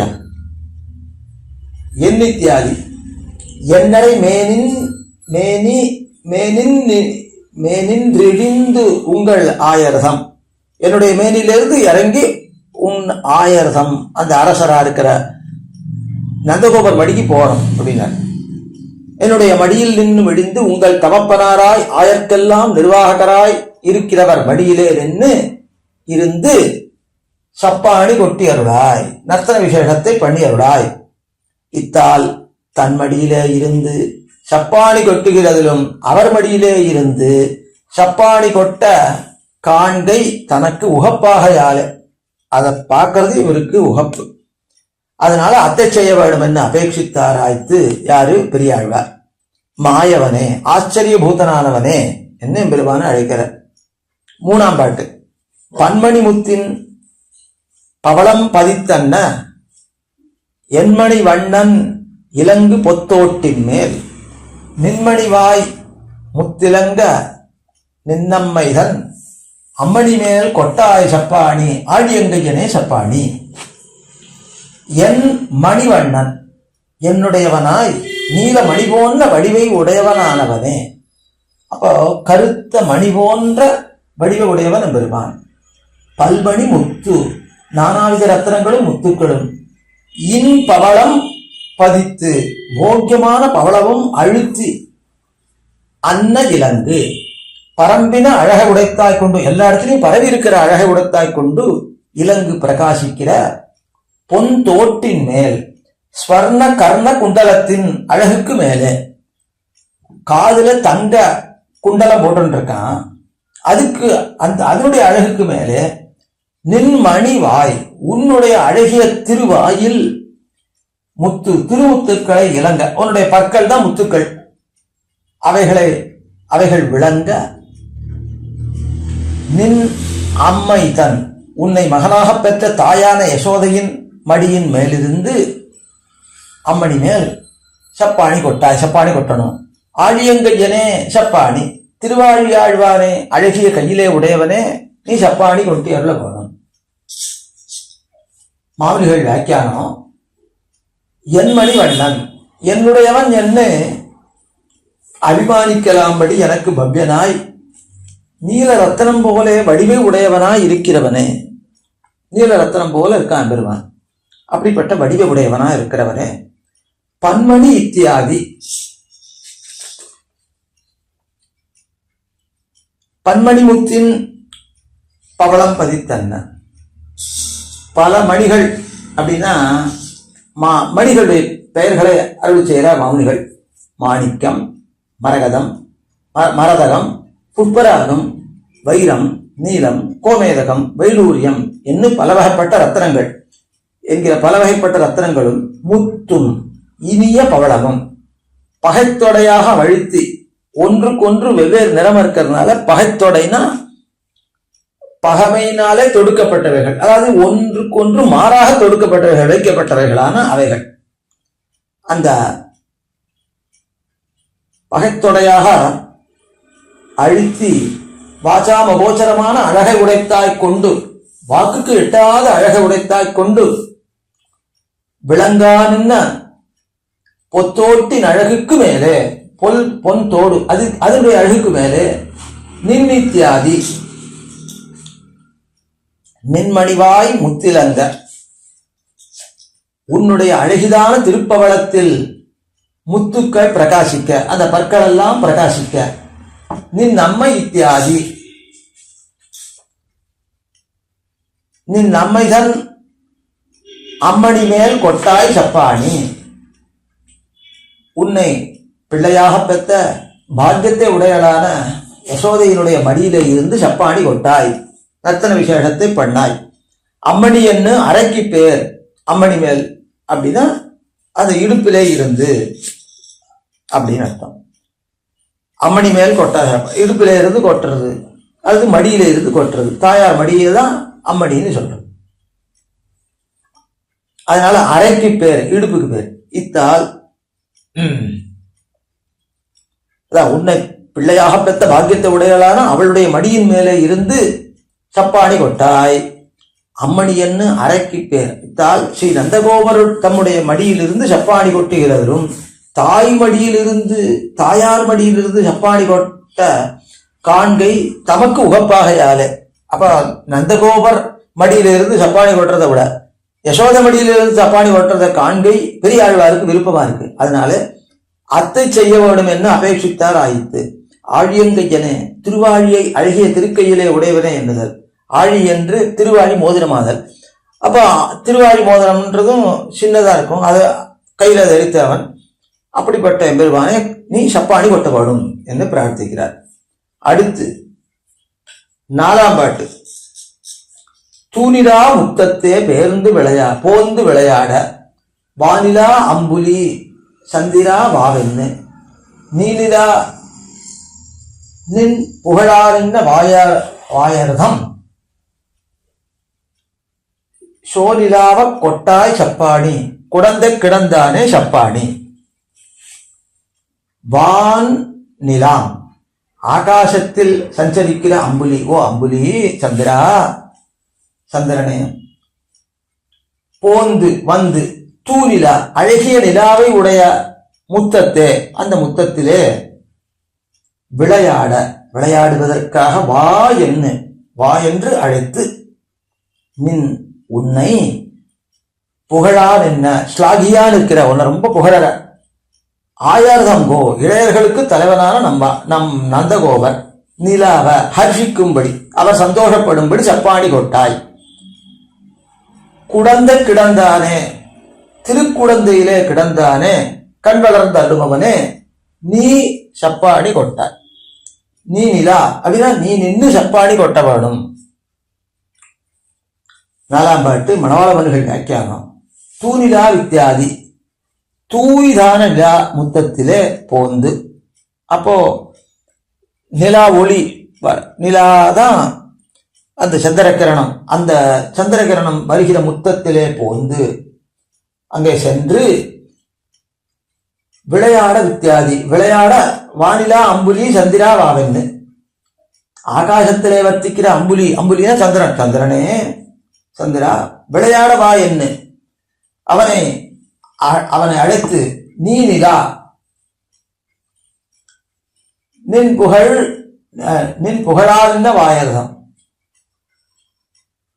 நீ என்ன நின் நித்தியாதி, உன் சேட்டுதங்களிலே வித்தராய்கொண்டு ஈடுபட்டவராய்கொண்டு உன்னை புகழான சர்வ கோப நிர்வாககரான உங்களை, எல்லா கோபருக்கும் நிர்வாககரான நந்தகோபரை,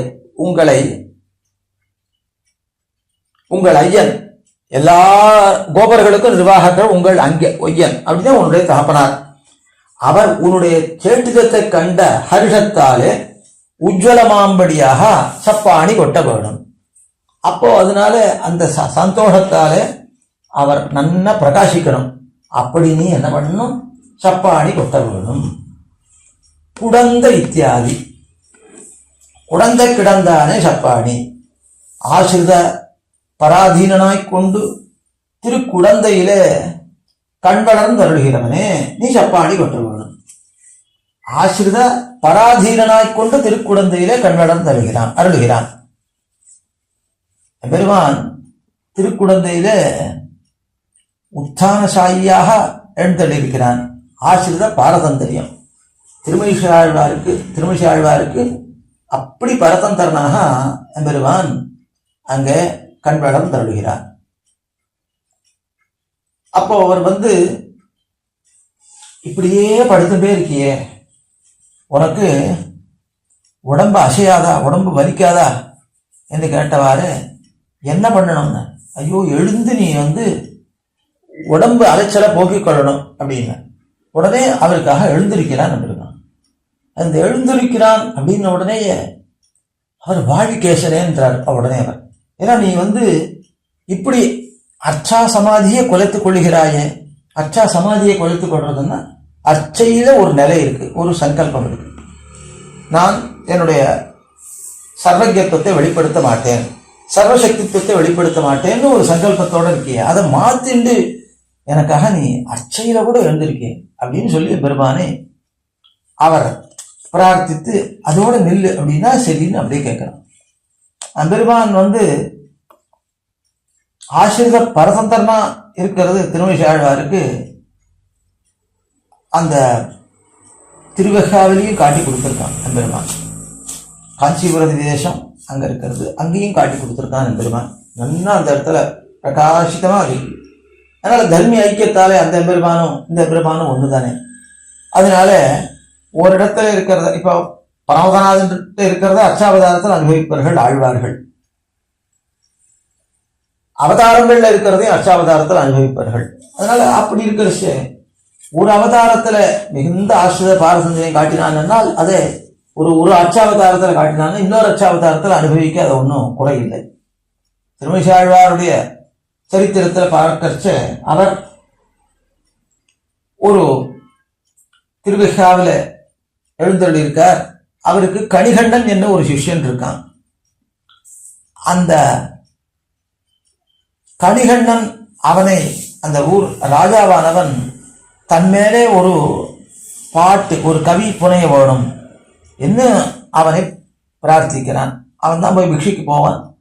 அப்போ வந்து பிரார்த்திக்கிறான் ராஜா, இல்லை எம்பெருமானை தவிர ஒரு மானிடனை கவி பாடேன், நரஸ்துதி நான் பண்ண மாட்டேன்னு சொல்லு.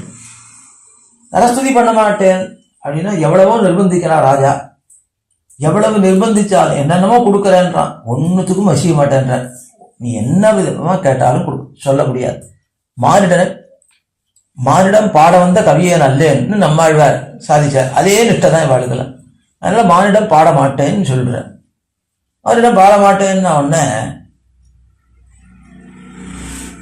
அதான் முதல்ல அவன் வந்து உம்முடைய ஆழ்வாரை என் மேல ஒரு கவி பாட சொல்லும்னு சொல்றான். அவர் பாட மாட்டார் அப்படின்னு சொல்றான். சரி நீயாவது கவி பாடுன்னா நானும் மாட்டேன்றான். அப்ப நீ வந்து என் ஊர்லயே இருக்கக்கூடாது, நீ கிளம்பி போயிடு அப்படின்னா.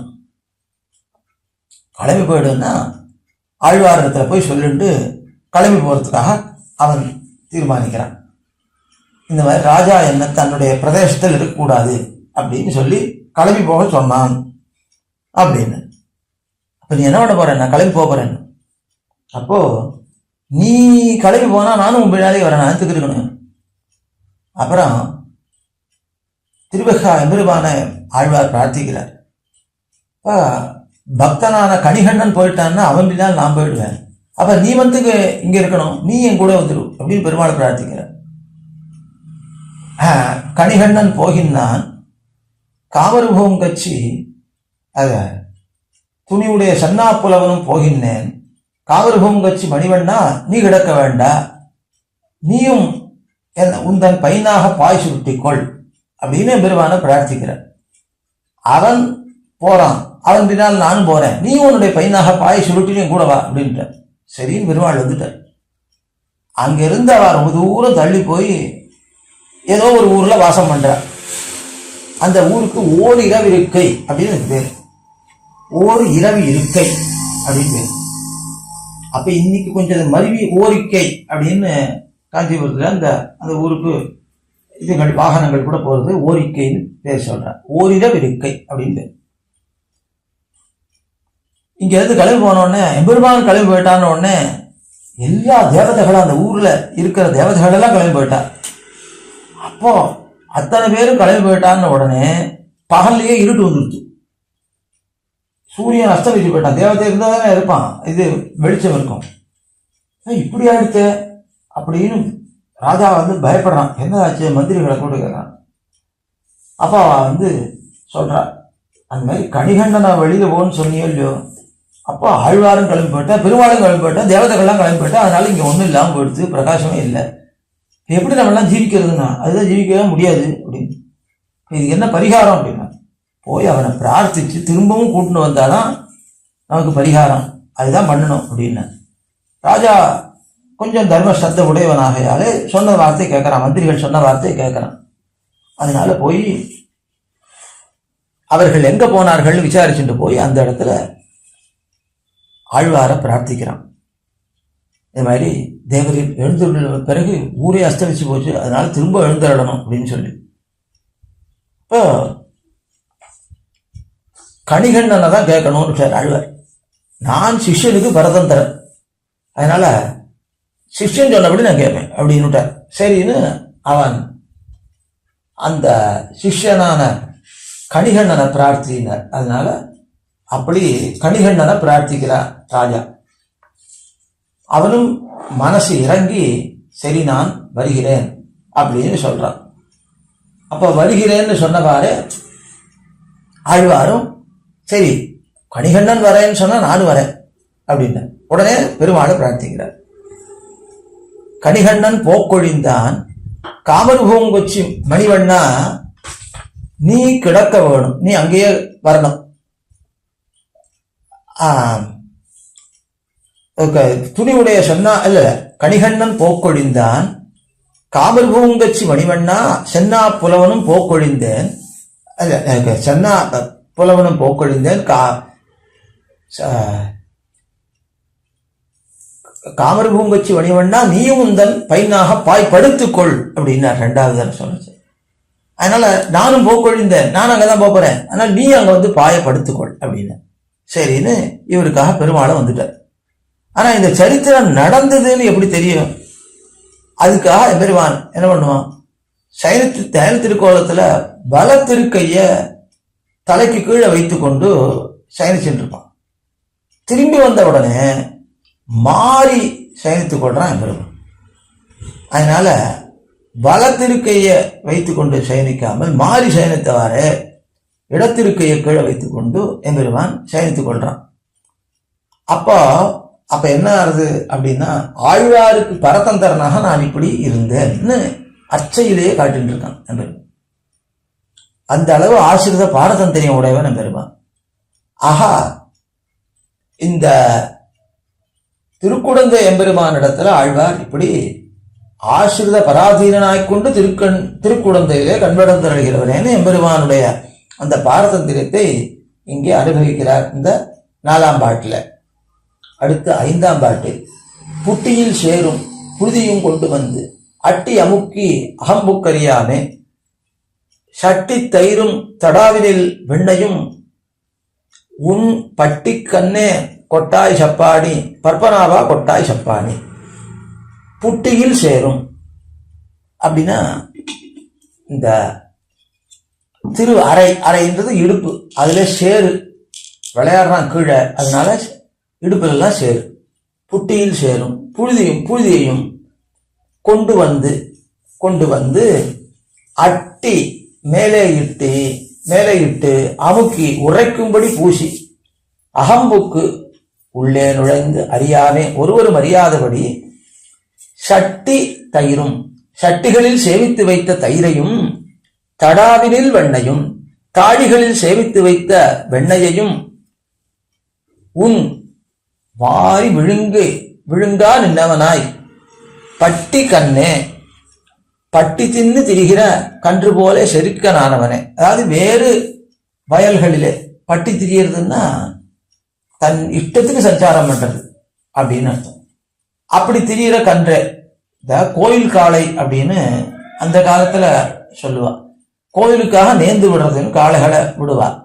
அந்த காளை சஞ்சரிக்கிறது நமக்கு மகா புண்ணியம்னு சொல்லி ஜனங்கள் அதை தடுக்கவே மாட்டான். எந்த நிலங்கள்லையும் சஞ்சரிக்கும், எதை வேணா சாப்பிடும். அதை ரொம்ப பாதுகாப்பா வச்சிருப்பா எல்லாரும். அதுக்கு ஒரு கயிறு போட்டு கட்டி அதை அடக்கிறவாளே கிடையாது. அதான் கோயில் காளைன்னு. அந்த மாதிரி நீ பட்டி திரிகிற கன்றாக இருக்கிறாய், கன்று போல செருக்கனானவனே சப்பாணி கொட்டாய் பர்பனாபா சப்பாணி கொட்டாய். திரு தாமர மலரை திருநாபியிலே உடையவனே அந்த பெருமானே நீ சப்பாணி கொட்ட வேண்டும். இது 5ஆம் பாட்டு. புட்டி இத்தியாதி மத்தியமாங்கத்தில் சேத்த பூசின்னு இருக்கான், அதாவது இடுப்புல சேர பூசின்னு இருக்கான். புழுதியையும் கொண்டு வந்து சொட்டு சொட்டன்ன துளிக்க துளிக்க புழுதியில இருந்து விளையாடுகையாலே திரு அறையில் நனைந்தவிடம் சேரும் நனையாதவிடம் புழுதியுமாய் இருக்குவிடு. அந்த மாதிரி அந்த தண்ணி மணல் மண் இருக்கிற இடம்லாம் விளையாடுறான். அதனால அப்படி இருக்கு இவனுக்கு. அட்டி அமுக்கி இப்படி இருக்கிற ஆகாரத்தோட மேலே அணைகையாலே தாயார அணைத்துப்பான். அணைகையாலே அந்த சேத்தையும் புழுதியையும் கொண்டு வந்து மேலே இட்டு உரைக்க பூசி நன்னா பூசிடுவான். தாயார் உடம்பெல்லாம் நன்னா பட்டுடுறோம். அகம்புக்கு இத்தியாதி அகம்புக் அறியாமே அப்படின்னா ஓடி போய் உள்ளே புக்கு வைத்த நான் அறியாதபடியாக நான் தெரிந்து கொள்ளாதபடி சட்டிகளிலே சேமித்து வைத்த தயிரையும் தடாக்களிலே பெரிய பெரிய பானைகளிலே வைத்த வெண்ணையையும் அமுது செய்யா நிற்கும். இப்படி பண்ணுவான் எம்பெருமான். பட்டு இத்தியாதி, பட்டிக்கண்ணே கொட்டாய் சப்பாணி, பப்பனாவா கொட்டாய் சப்பாணி. பட்டிக்கண்ணே அப்படின்னா பட்டி தின்று திரியும் கன்று போல, அது வேறு நிலங்களிலே தின்று திரியும் கன்று போல களவே யாத்திரையாக திரியும் அவனே. களவுதான் உனக்கு எப்பொழுதுமே தொழில். அப்படி திரிகிறவனே சப்பாணி கொட்டு.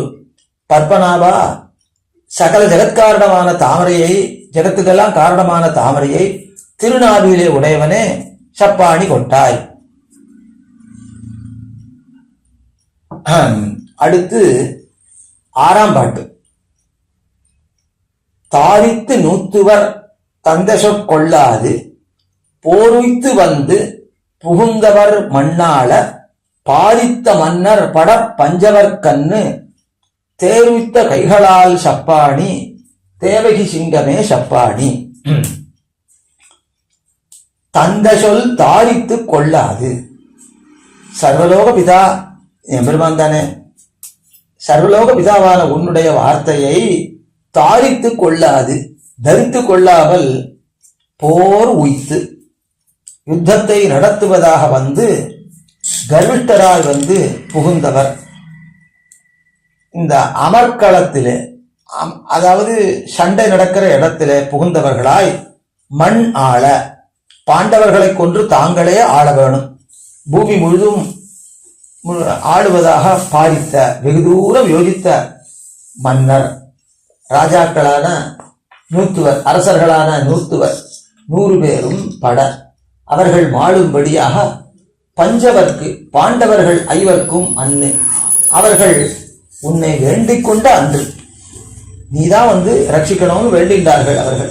அன்று தேர் உய்த்த, தேரை நடாத்தின கைகளால், திருக்கைகளாலே சப்பாணி, நீ சப்பாணி கொட்டணும், நர்த்தன விசேஷத்தை பண்ணணும், கையை கொட்டிட்டு ஆடணும். தேவகி சிங்கமே சப்பாணி. தேவகி பிராட்டி வயிற்றில் பிறந்த சிங்கம் போல, வயிற்றில் பிறந்த சிங்கம் போல செருக்கி இருக்கிறவனே, செருக்கி இருக்குபவனே சப்பாணி கொட்டாய். இதுக்கு மணவாள மாமனிகள் வியாக்கியானம். தாரித்துன்னா தரித்துன்னா சப்தம், அது தாரித்து நீட்டி கிடக்கிறது. அப்படின்னா பொறுப்புண்டாய், அதை தரித்து, அதை தாங்கிறது தனக்கு பொறுப்பு, அதை தரித்து கொண்டு அப்படியாவது சொல்லலாம். பொறுப்பு உண்டு, அப்படி பொறுப்பு உண்டாய் என்தல், புத்தி பண்ணி எண்ணுதல், அல்லது புத்தி பண்றது. நூத்துவர், அந்த நூத்துவர்ன்றதுக்கு மேலாண்மை. தந்த சொற்கொள்ளாது,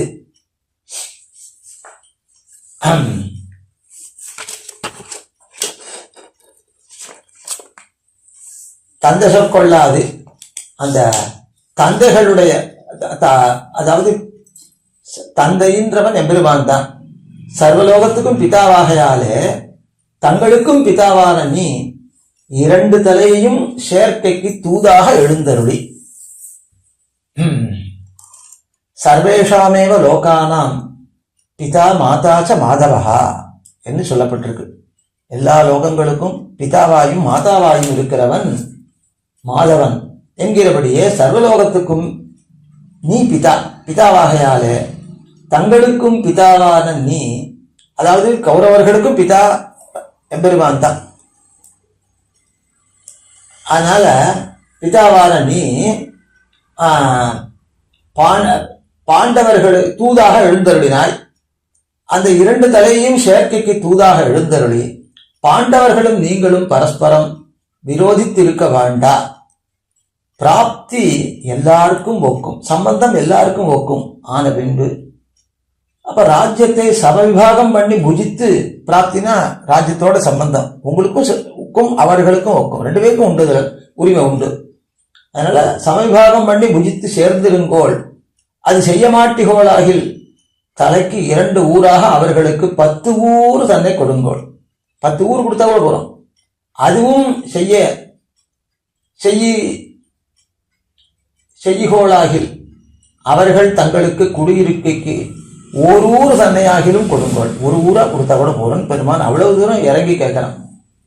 என்று இப்படி அருள் செய்த வசனத்தில் ஒன்னையும் கை கொள்ளாதே போர் உய்த்து இத்தியாதி.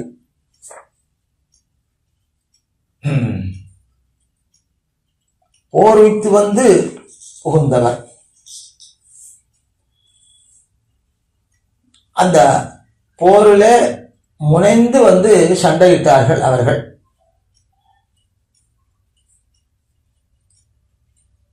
பின்பு ரோஷத்தாலே வீரபோக்யா வசுந்தரா வென்றோ, வீரர்களாலே அனுபவிக்கப்பட்டவள் வசுந்தரா பூமியானவள் அன்றோ. யுத்தத்தை பண்ணி ஜெயித்தவர்களிலே ஒருவர் ராஜ்யத்தை ஆளுங்கோள் என்றபடியாலே யுத்தத்தை நடத்துவதாக கர்வோத்தராய் வந்து, கர்வம் மிகுந்தவராய் வந்து யுத்த பூமியிலே புகுந்தவர்களாய் பாண்டவர்களை அழியச் செய்து பூமிப்பாடு அடங்கலும் தாங்களே ஆளுவதாக பாரித்த ராஜாக்களார 100 ஒருவரும் சேஷியாதபடி பட்டு போகும்படி ஆக, நல்லா பட்டு போகும்படி பெருமான் பண்ணான். பஞ்சவர்க்கு இத்தியாதி. உன்னை அல்லது வேறு துணை இல்லாத பாண்டவர்கள் ஐவர்க்கும் தங்கள் பெருமை தோன்ற நின்றவன்று, நீதான் எங்களுக்கு ரட்சகம் அப்படின்னு வந்து அவ தங்கள் கையில் ஒன்றும் இல்லைன்னு தோன்றும்படி வந்து நின்றார்கள். அன்று ஆயுதம் எடுக்க ஒண்ணாது என்கையாலே. இப்ப துரியோதனன் அர்ஜுனன் 2 பேரும் யுத்தத்திலே சகாயம் வேண்டி வந்தார்கள் எம்பெருமானிடத்துல. அர்ஜுனனை தான் முதல்ல பார்த்தேன். அவன் சொல்றபடிதான் நான் கேட்பேன். என்ன சகாயம் வேணும்னு யாரு அவன் கேட்கறான்னு அவனுக்கு தான் முதல்ல பண்ணுவேன்னு பகவான் சொல்லிட்டான். சரின்னு துரியோதனன் பயந்துட்டே உட்காந்துருக்கான். அப்போ பெருமான் சொல்றான், என்னிடத்துல 9 கோடி நாராயணர்கள் இருக்கா, நான் தனியா ஒருத்தன் இருக்கேன். யாருக்கு என்ன படமோ எடுத்துன்னு போங்க. ஒரு பக்கம் ஒருத்தர் வருவா, இன்னொருத்தர் ஒரு பக்கம் அவ வந்தால நான் இன்னொரு பக்கம் இருப்பேன். அதனால நான் வரணுமா அவர்கள் வேணுமான்னு அர்ஜுனன் தான் தீர்மானிக்கணும்னு சொல்லிட்டான். அவன் வந்து இவ்வளவு பேர் எனக்கு வேண்டாம், நீ ஒத்தன் வந்தா எனக்கு அதுதான் போகணும் அப்படின்ட்டு, அதுதான் எனக்கு வேணும்னா. துரியோதனன் என்ன பண்ணா, ஐயா என்ன கேட்க போறான்னு பயந்துதான் அவன் நல்ல வேலையை இப்படி கேட்டான். வெத்த ஆளு இவன் ஒத்தன் போயிட்டு போறான், 9 கோடி நாராயணர்கள் நமக்கு கிடைக்கிற ஆளு சொல்லி சந்தோஷம். சரி தம்பி கேட்டபடி இருக்கட்டும் அப்படின்னு ரொம்ப பெருந்தன்மையா விட்டு கொடுக்குறாப்புல விட்டுட்டு சரின்னு வந்தான். அதை பீஷ்மர்ட்ட வந்து சொன்னான், நீ தான் ஏமாந்து போனேன். அவன் ஒத்தம் போருமே நம்மளை எல்லாம் ஜெயிக்கிறதுக்கு இவ்வளவு கோடிய வெறும் பதர் கூட்டம், இது வாழ்ந்து என்ன பிரயோஜனம்? பதர் கூட்டம்னா நெல்லை குத்தினா அரிசி வந்தா பரவாயில்ல, வெறும் உமியா வந்ததுன்னா அதை வச்சு என்ன பண்றது? அந்த மாதிரி இதெல்லாம் ஒன்றும் பிரயோஜனம் இல்லை. சரி பரவாயில்ல, இதையாவது கேட்டுவான்ட்ட போய் நீ ஆயுதம் எடுக்க கூடாது அப்படின்னு கேட்டுவான்னு அனுப்பிச்சார். சரி திரும்ப வந்து நீ ஆயுதம் எடுக்க ஒண்ணாது அப்படின்னு கேட்டுட்டான். சரின்னுட்டான். அவனுக்கு தேவையில்லை, ஆயுதமே தேவையில்லாம கொல்லாமாக்கோல் கொலை செய்து பாரத போர் எல்லா சேனையும் இருநிறுத்து அழித்த எந்தாயின்னு அம்மாழ்வார் அருள் செய்யறா போல ஒரு சாட்டை கோலை வச்சுட்டு அத்தனை பேரையும் முடித்தான். 2 சேனையும் முடிச்சுட்டான். அங்க 11 அக்ஷௌகிணி, இங்க 7 அக்ஷௌகிணி. பாண்டவாளுக்கு 7 அக்ஷௌகிணி, அவள்கிட்ட 11 அக்ஷௌகிணி. அத்தனை அக்ஷௌகிணி சேனையும் 18 அக்ஷௌகிணி சேனையும் முடிச்சுட்டான் பெருமான். அதனால உன்னை அல்லது வேறு படைத்துணை இல்லாத பாண்டவர்கள் ஐவர்க்கும் தங்கள் வறுமை தோன்ற வந்து நின்னான். அப்புறம் ஆயுதம் எடுக்க ஒண்ணாதுன்னு சொன்னதுனால அதையும் பண்ணல. எங்கையாலே சாரத்திலே அதிகிருத்தனாய் பிரதிபக்ஷம் இத்தனையும் தேர்காலிலே நெறிந்து போகும்படி தேர்கால மாட்டிண்டு மாடும்படியாக பண்ணினான். அப்படி தேர நடத்தின கைகளாலே சப்பாடி கொட்ட வேணும். தேவகி சிங்கமே, தேவகி பிராட்டி வயிற்றில் பிறப்பாலே சிங்கக்குட்டி போல இருக்கான். அப்படி செருக்கி இருக்கிறவனே நீ சப்பாடி கொட்ட வேணும். அடுத்து 7ஆம் பாட்டு. பறந்துட்டு நின்ன படுகடல் தன்னை இறந்திட்ட கைமேல் எரிசிலை மோத கறந்துட்டு நின்ன கடலை கலங்க சரந்தொட்ட கைகளால் சப்பாணி சார்கவில் கையனே சப்பாணி. விஸ்தீர்ணமாக ஆழ்ந்திருக்கிற சமுத்திரமானது தன்னை குறித்து சரணாகதி பண்ணின திருக்கைகள் அது மேலே திவலவளை எரிகிறது. அதாவது எம்பெருமான் சரணாகதி பண்ணான்னா அவன் கையில வந்து அலை அடிக்கிறது. அந்த அலையை வீசா நின்று கொண்டு ஆனா கறந்துட்டு நின்ற, முகம் காட்டாமல் சமுத்திரம் இருக்கு. அப்படிப்பட்ட கடலை சமுத்திர ஈஸ்வரனான வருணன் மேலே கலங்க அவன் குடலும்படி சரம் தொட்ட பானங்களை ஏவின கைகளாலே திருக்கைகளாலே நீ சப்பாணி கொட்ட வேணும். ஷார்கம் அப்படின்னா ஸ்ரீ ஷார்கம் என்கிற வில்லை திருக்கையிலே தரித்தவனே சப்பாணி கொட்ட வேணும். அப்புறமேயோ மகோததி, ஆழம் காண முடியாத பெரிய கடல் என்கிறபடியே ஒருவரால் எல்லை காண ஒண்ணாதபடி விஸ்தீர்ணமாய் நின்ன ஆழ்ந்த கடலானது. படு அப்படின்றது ஆழத்தை சொல்றது, அல்லது படுனா ரத்தனங்கள், முத்துக்கள், தங்கம் இவைகள்லாம் படுகிற கடல், அவைகள் உண்டாகிற கடல் என்று சொல்லலாம். தன்னை இத்தியாதி, தன்னை இறந்திட்ட கைமேல், தன்னை பிரார்த்தித்தான் எம்பெருமான் அந்த கைமேலே அலைகளை கொண்டு அத மேல படும்படியே செய்யறது இந்த கடல். அதனால ஒருவரால் எல்லை காண ஒண்ணாதபடி விஸ்தீர்ணமாக நின்ன ஆழ்ந்த கடலானது தன்னை இறந்திட்ட கைமேல் அப்படின்னு. அஞ்சலிம் பிராங்முக கிருத்வா பிரதிசிஷ்ய மகோததேகே, கிழக்கு நோக்கி கைகளை குவித்துக் கொண்டு சயனித்துக் கொண்டான பெருமான் அந்த கடலை நோக்கி. மகோததிக்கு முன்னாலே எம்பெருமான் பிரதிசிஷ்யனா படுத்துக் கொண்டான் என்னர்த்தம், லிட்டு பிரயோகம் என்கிறபடியே லங்கையிலே போகும்படியாக வழி தர வேணும், நான் லங்கைக்கு போகணும் வழி கொடுக்கணும்னு கடலை பிரார்த்திச்சுட்டு இருந்தான். என்று தன்னை குறித்து சரணம் புகுந்த கைமேலே துவலை எரிகிற திரைகளானவை, நீர் திவலைகளை எரிகிற அலைகள் வருகின்றன. அவை மோத கறந்து இத்தியாதி, கறந்திட்டு நின்ன கடலை, முகங்காட்டாதே மறைந்து நின்ற கடலை பீதியாலே கீழ்மண் கொண்டு மேல்மண் எரியும்படி கலங்க, அது கலங்கும்படியா அதை பண்ணினான். சாபமானய சௌமித்ரே ஷராம்ஷி ஆசி விஷோபமான், ஷராம்ஷ ஆசி விஷோபமான் என்கிறபடியே வில்ல கொண்டு வா சௌமித்திரியே, அதாவது லக்ஷ்மணனே, நல்ல பாம்பு மாதிரி சீர்ற இது சரங்களையும் கொண்டு வா, இந்த கடலை வத்தடிச்சுடுறேன் அப்படின்ற என்கிறபடியே சீறி சரம் தொட்ட கைகளாலே சப்பாணி, அந்த அம்புகளை தொட்ட கைகளாலே சப்பாணி நீ ஆட வேணும், சப்பாணி கொட்ட வேணும், அந்த கைகளாலே சப்பாணி கொட்ட வேணும்ன்ற. கடல் என்கிற சப்தத்தாலே அபிமானியான வருணதேவனை சொல்றது. சார்கவில் கையனே, சார்கவில் கையனா அப்பொழுது வில்லும் கையுமா நின்ன அழகுடைய பெருமானே சப்பாணி கொட்ட வேணும் அப்படியாவது சொல்லலாம். அல்லது கையிலே வில்லை வாங்கின போதை வீரப்பாட்டை சொல்லுது, அது கையில எடுத்தான் இல்லையா, அந்த வில்ல வாங்கி எடுக்கிறச்சே இருக்கிற அந்த வீரன் தோக்கிறத அந்த கைகளாலே சப்பாணி கொட்ட வேணும். அடுத்து 8ஆம் பாட்டு.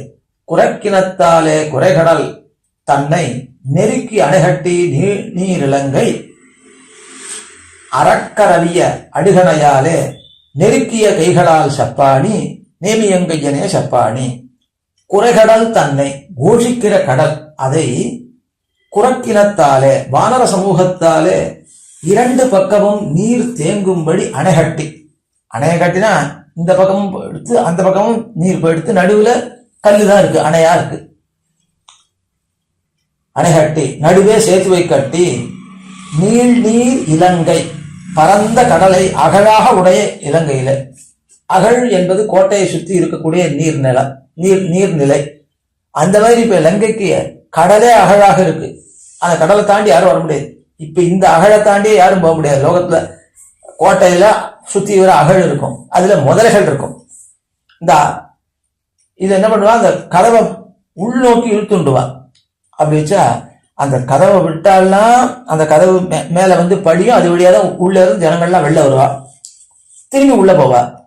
எதிரி ஆள் வரான்னாக்கா மூடி ஆள்னாக்கா இங்க வெறும் நடுவுல தாண்ட முடியாத அகழ்தான் இருக்கும், அதுல விழுந்தா பிராணம் போக வேண்டியது, முதல்ல அடிச்சு சாட்டும். அந்த மாதிரி இப்ப கடலே இருக்க எத்தனை துஷ்ட மிருகங்கள் இருக்கும், எத்தனை துஷ்ட பிராணிகள் இருக்கும், அதெல்லாம் இவாளை சாட்டுறாத. அதனால அப்படிப்பட்ட பாதுகாப்பை உடைய இலங்கைன்னு அர்த்தம் இருக்கு. அதனால கடலையே அகழாக உடைய அப்படின்ற.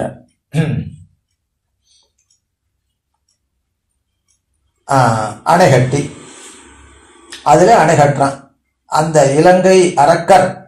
அதிலே அப்படிப்பட்ட அகழாக உடைய இலங்கையிலே வாழற ராட்சசர்கள் நசிக்கும்படி ஹிம்சியான் என்ற அடின ஹிம்சிக்கிற கணையாலே பானத்தாலே நெருக்கிய கைகளால் நெருக்கி யுத்தம் செய்த திருக்கைகளாலே சப்பாணி கொட்டணும். நேமியங்கையனே சப்பாணி, திருவாழி ஆழ்வானே அழகிய திருக்கையிலே உடையவனே சப்பாணி கொட்ட வேணும். 8ஆம் பாட்டு.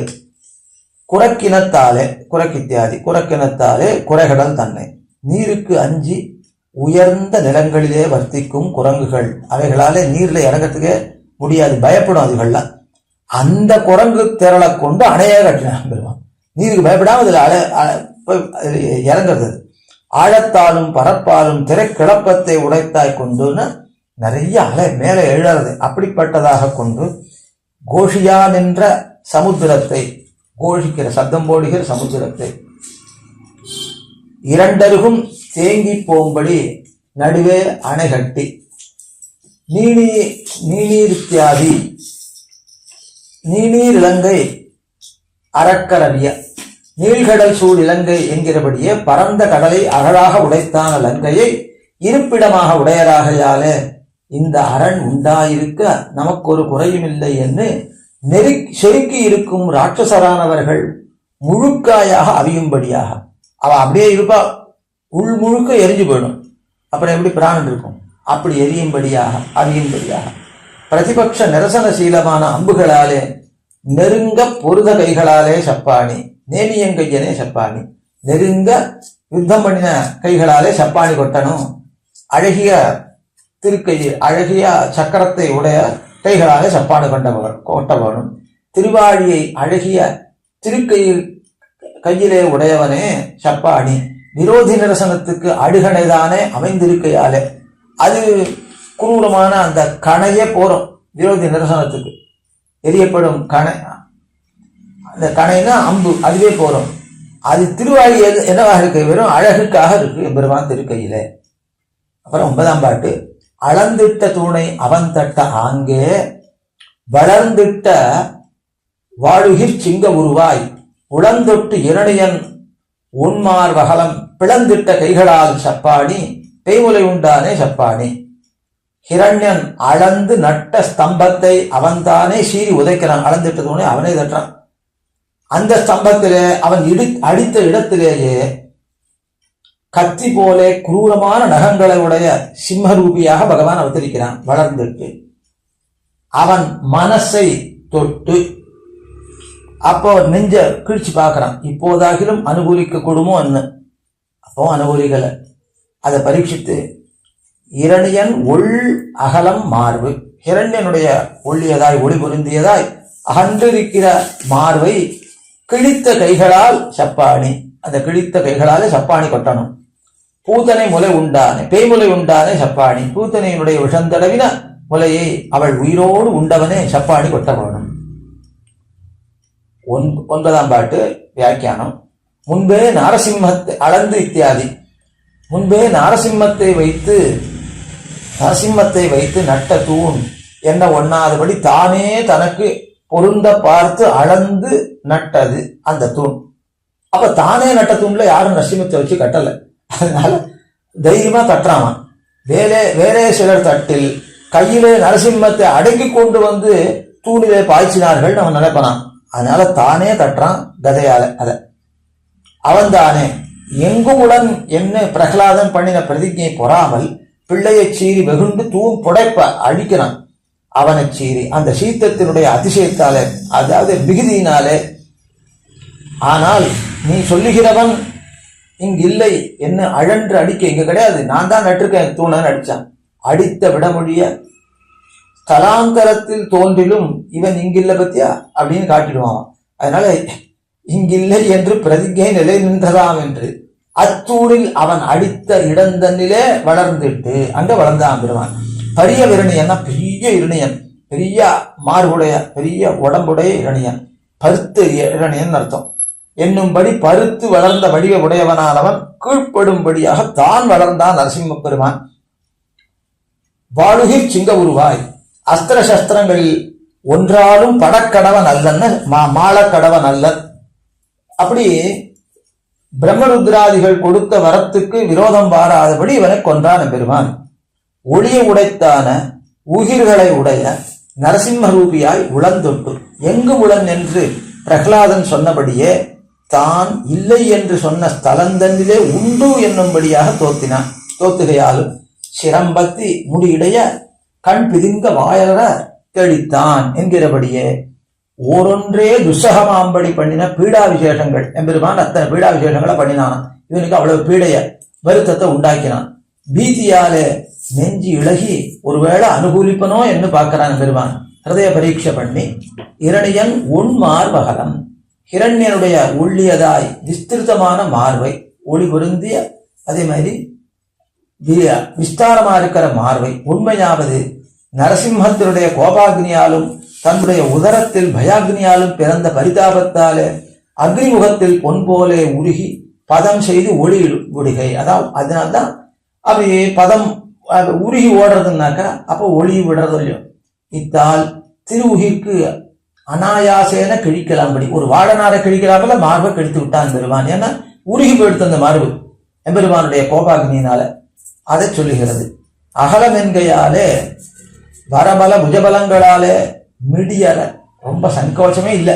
அப்படி வளர்ந்த பரப்பாலே திரு உயிர்கட்கெல்லாம் இறை போந்தபடி சொல்லுகிறது.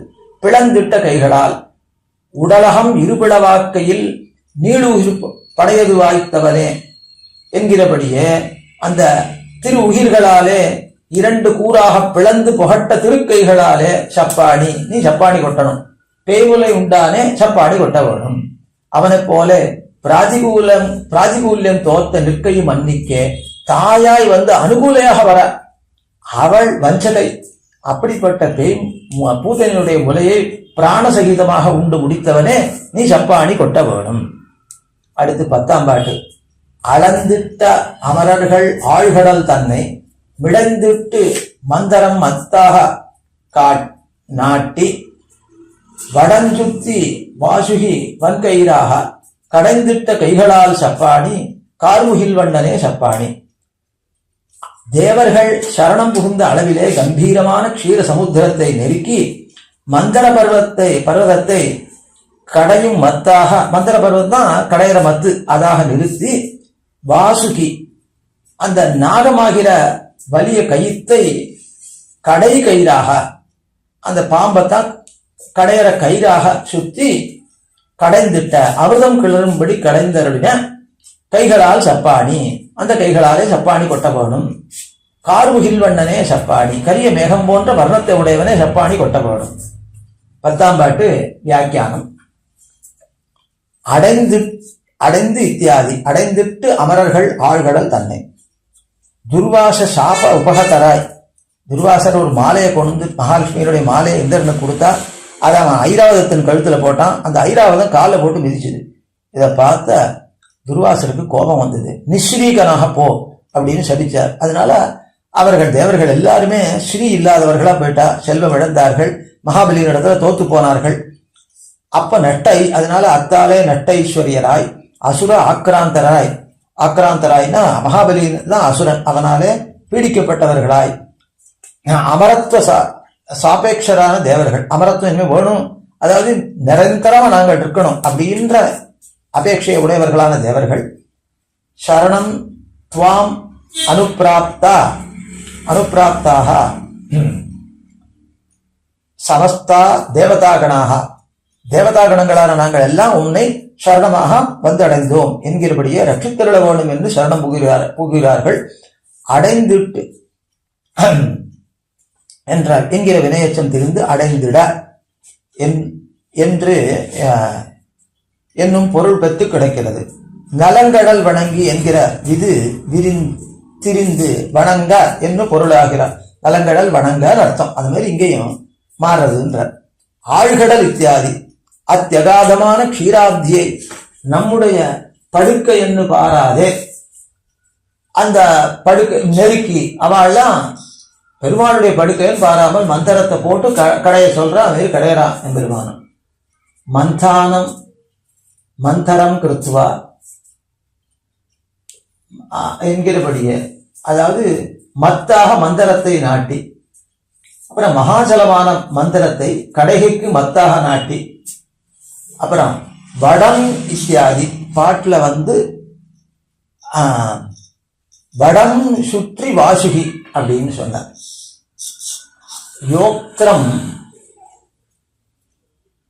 யோக்திரம் கிருத்வா வாசுகீம், யோக்திரம்னா கயிறு, கயிறாக வாசுகியை ஆக்கி என்கிறபடியே வாசுகி ஆகிற வலிய கயிற்றை அதிலே கடைகயிறாக சுத்தி கடைந்திட்ட வித்தியாதி, கடைந்திட்ட கைகளால் சப்பாணி, கார்முகில் வண்ணனே சப்பாணி, கடைந்திட்ட கைகளாலே சப்பாணி கொட்ட வேணும். தேவர்களையும் அசுரர்களையும் முந்துர கடைய விட்டு அவர்கள் இழைத்து முடியிலே கை வாங்கினவாறே அலைகடல் கடந்த வப்பன் என்கிறபடியே அமிர்தம் கிளறும் தனையும் அமிர்தம் மேல வர்ற வரைக்கும் நின்று கடைந்தருளின கைகளாலே சப்பாணி கொட்டணும். நீ கார்முகில் வண்ணனே சப்பாணி, அந்த மேகம் போன்ற வடிவ உடையவனான ஆசிரியருடைய அபேட்சித சம்விதானம் பண்ணின ஹர்ஷத்தாலே சந்தோஷத்தாலே காலமேகம் போலே குளிர்ந்து புகழ்பெற்ற வடிவ உடையவனான் என்றவனே சப்பாணி கொட்ட வேண்டும். இதோட 10ஆம் பாட்டு முடிஞ்சது. அடுத்தது நிகமத்தில் கடைசி பாட்டு 11ஆம் பாட்டு. நிகமத்தில் இத்திருவொழிகத்தாருக்கு பலம் சொல்லி தலை கட்டுகிறார். ஆட்கொள்ள தோன்றிய ஆயர்தங்கோவினை நாட்கமழ் பூம்பொழில் வில்லிபுத்தூர் பட்டன் வேட்கையால் சொன்ன சப்பாணி ஈரைந்தும் வேட்கையினால் சொல்லுவார் வினை போவேன். ஆட்கொள்ள தோன்றிய, எல்லாரையும் அடிமைப்படுத்திக் கொள்ள தோன்றிய திருவாய்ப்பாடியில் அவதரித்தவனாய் ஆயரசம் கோவினை, இடையர்களுக்கு தலைவனானவனை, நாள் கமழ்பூ, நாள்தோறும் பரிமளிக்கிற புஷ்பங்களை உடைய பொழில் சோலைகளாலே சூழப்பட்ட வில்லிபுத்தூர் பட்டன். ஸ்ரீவில்லிபுத்தூருக்கு நிர்வாகதரான பட்டர்விரான் வேட்கையால் சொன்ன விருப்பத்தாலே, அப்ப வில்லிபுத்தூருக்கு நிர்வாகத்தர் பெரியாழ்வார், அவர் விருப்பத்தாலே அருளி செய்த சப்பாணி விஷயமான 2 10 பாசுரங்களையும் வேட்கையினால் சொல்லுவார். ஆதரத்தோடு ஓதுகிறவர்களுடைய வினை போம், துன்பங்கள் யாவும் தன்னிடையே விட்டு ஒழிப்போம்.